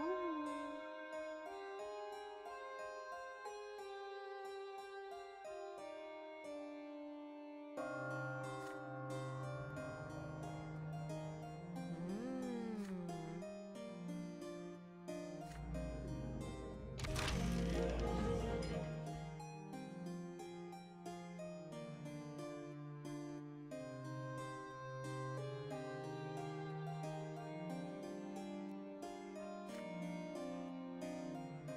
Yeah, remember how we fought in that yard over our little brothers? So much happened since then. I'll treasure those memories forever, I will. And you can be sure that my firstborn son's name will be Bran. Oh! I'm so honored by that. You and I, we grew up on the same street, but look how different we turned out. You have a say in other people's fate, Brante. Your name will surely be remembered, but me? I'm still a humble nobody. And you know what? I'm okay with that. I used to be so sure a man could never start over with a clean slate, but I guess I was wrong. I'll never forget you, Brante, and I'll never forget everything you've done to me. Oh,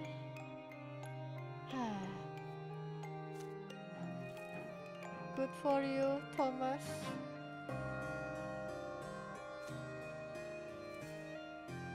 At least one of us have a happy ending.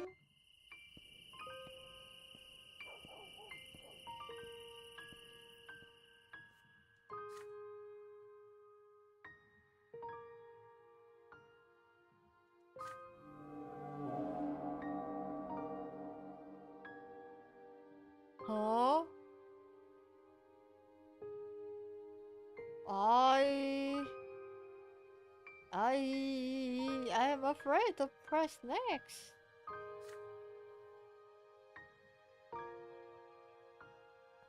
Uh, tup, tup, tup, tup, tup. Nathan? Hello? Oh, my goodness.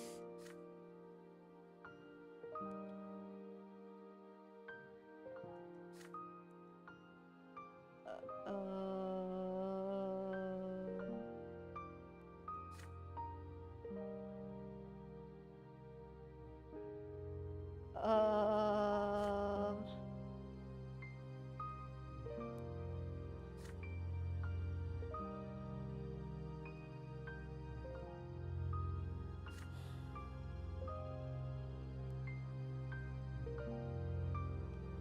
oh my god.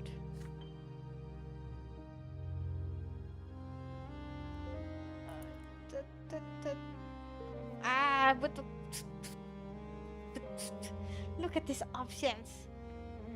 Ah, this is. Ah, the consequences of my the options. Ah, ah, this is sad.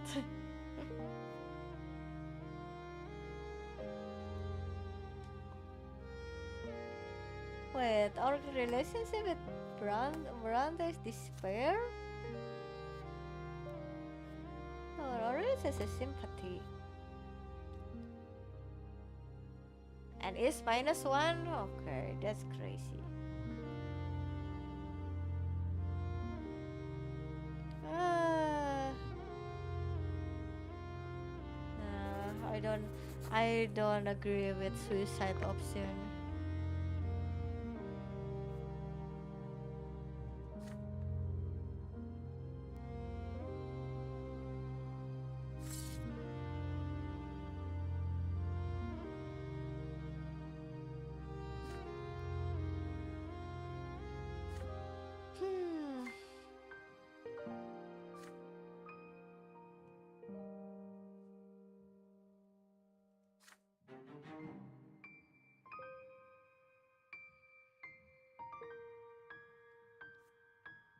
Hmm. Look at this. I don't even know man, at this point. Ah.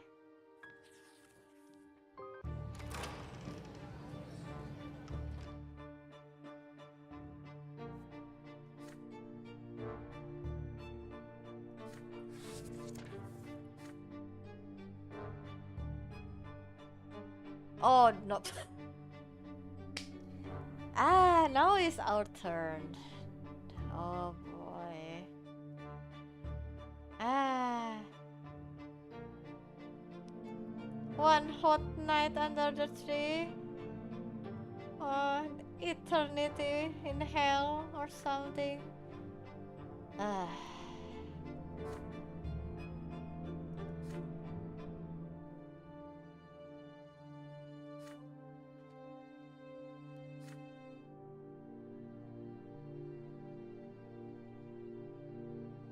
Okay, our source millimeters for help is crazy. What do you mean by this? Uh, ah, oh, we have no eloquence. Uh,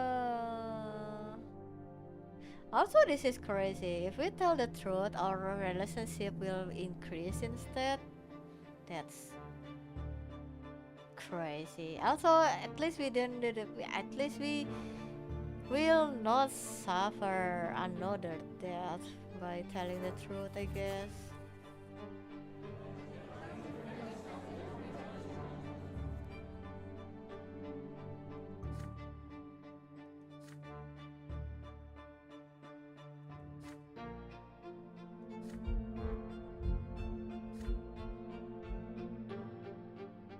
Hmm.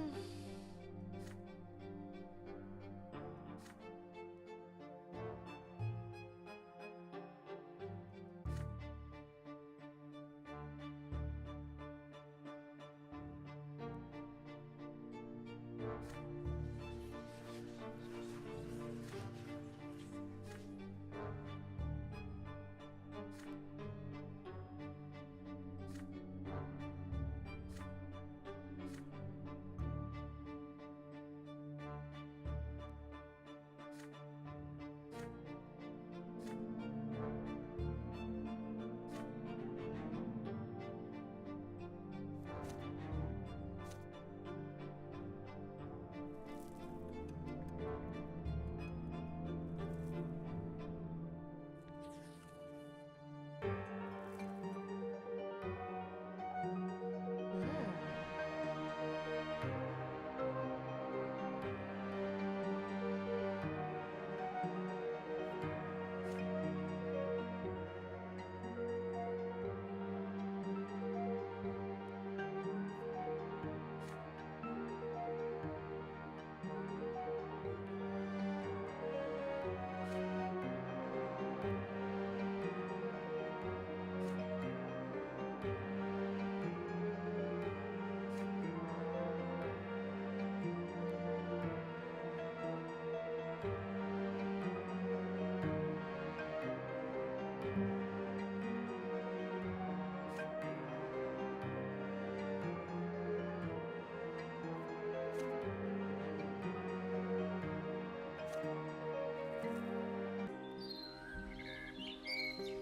Whew.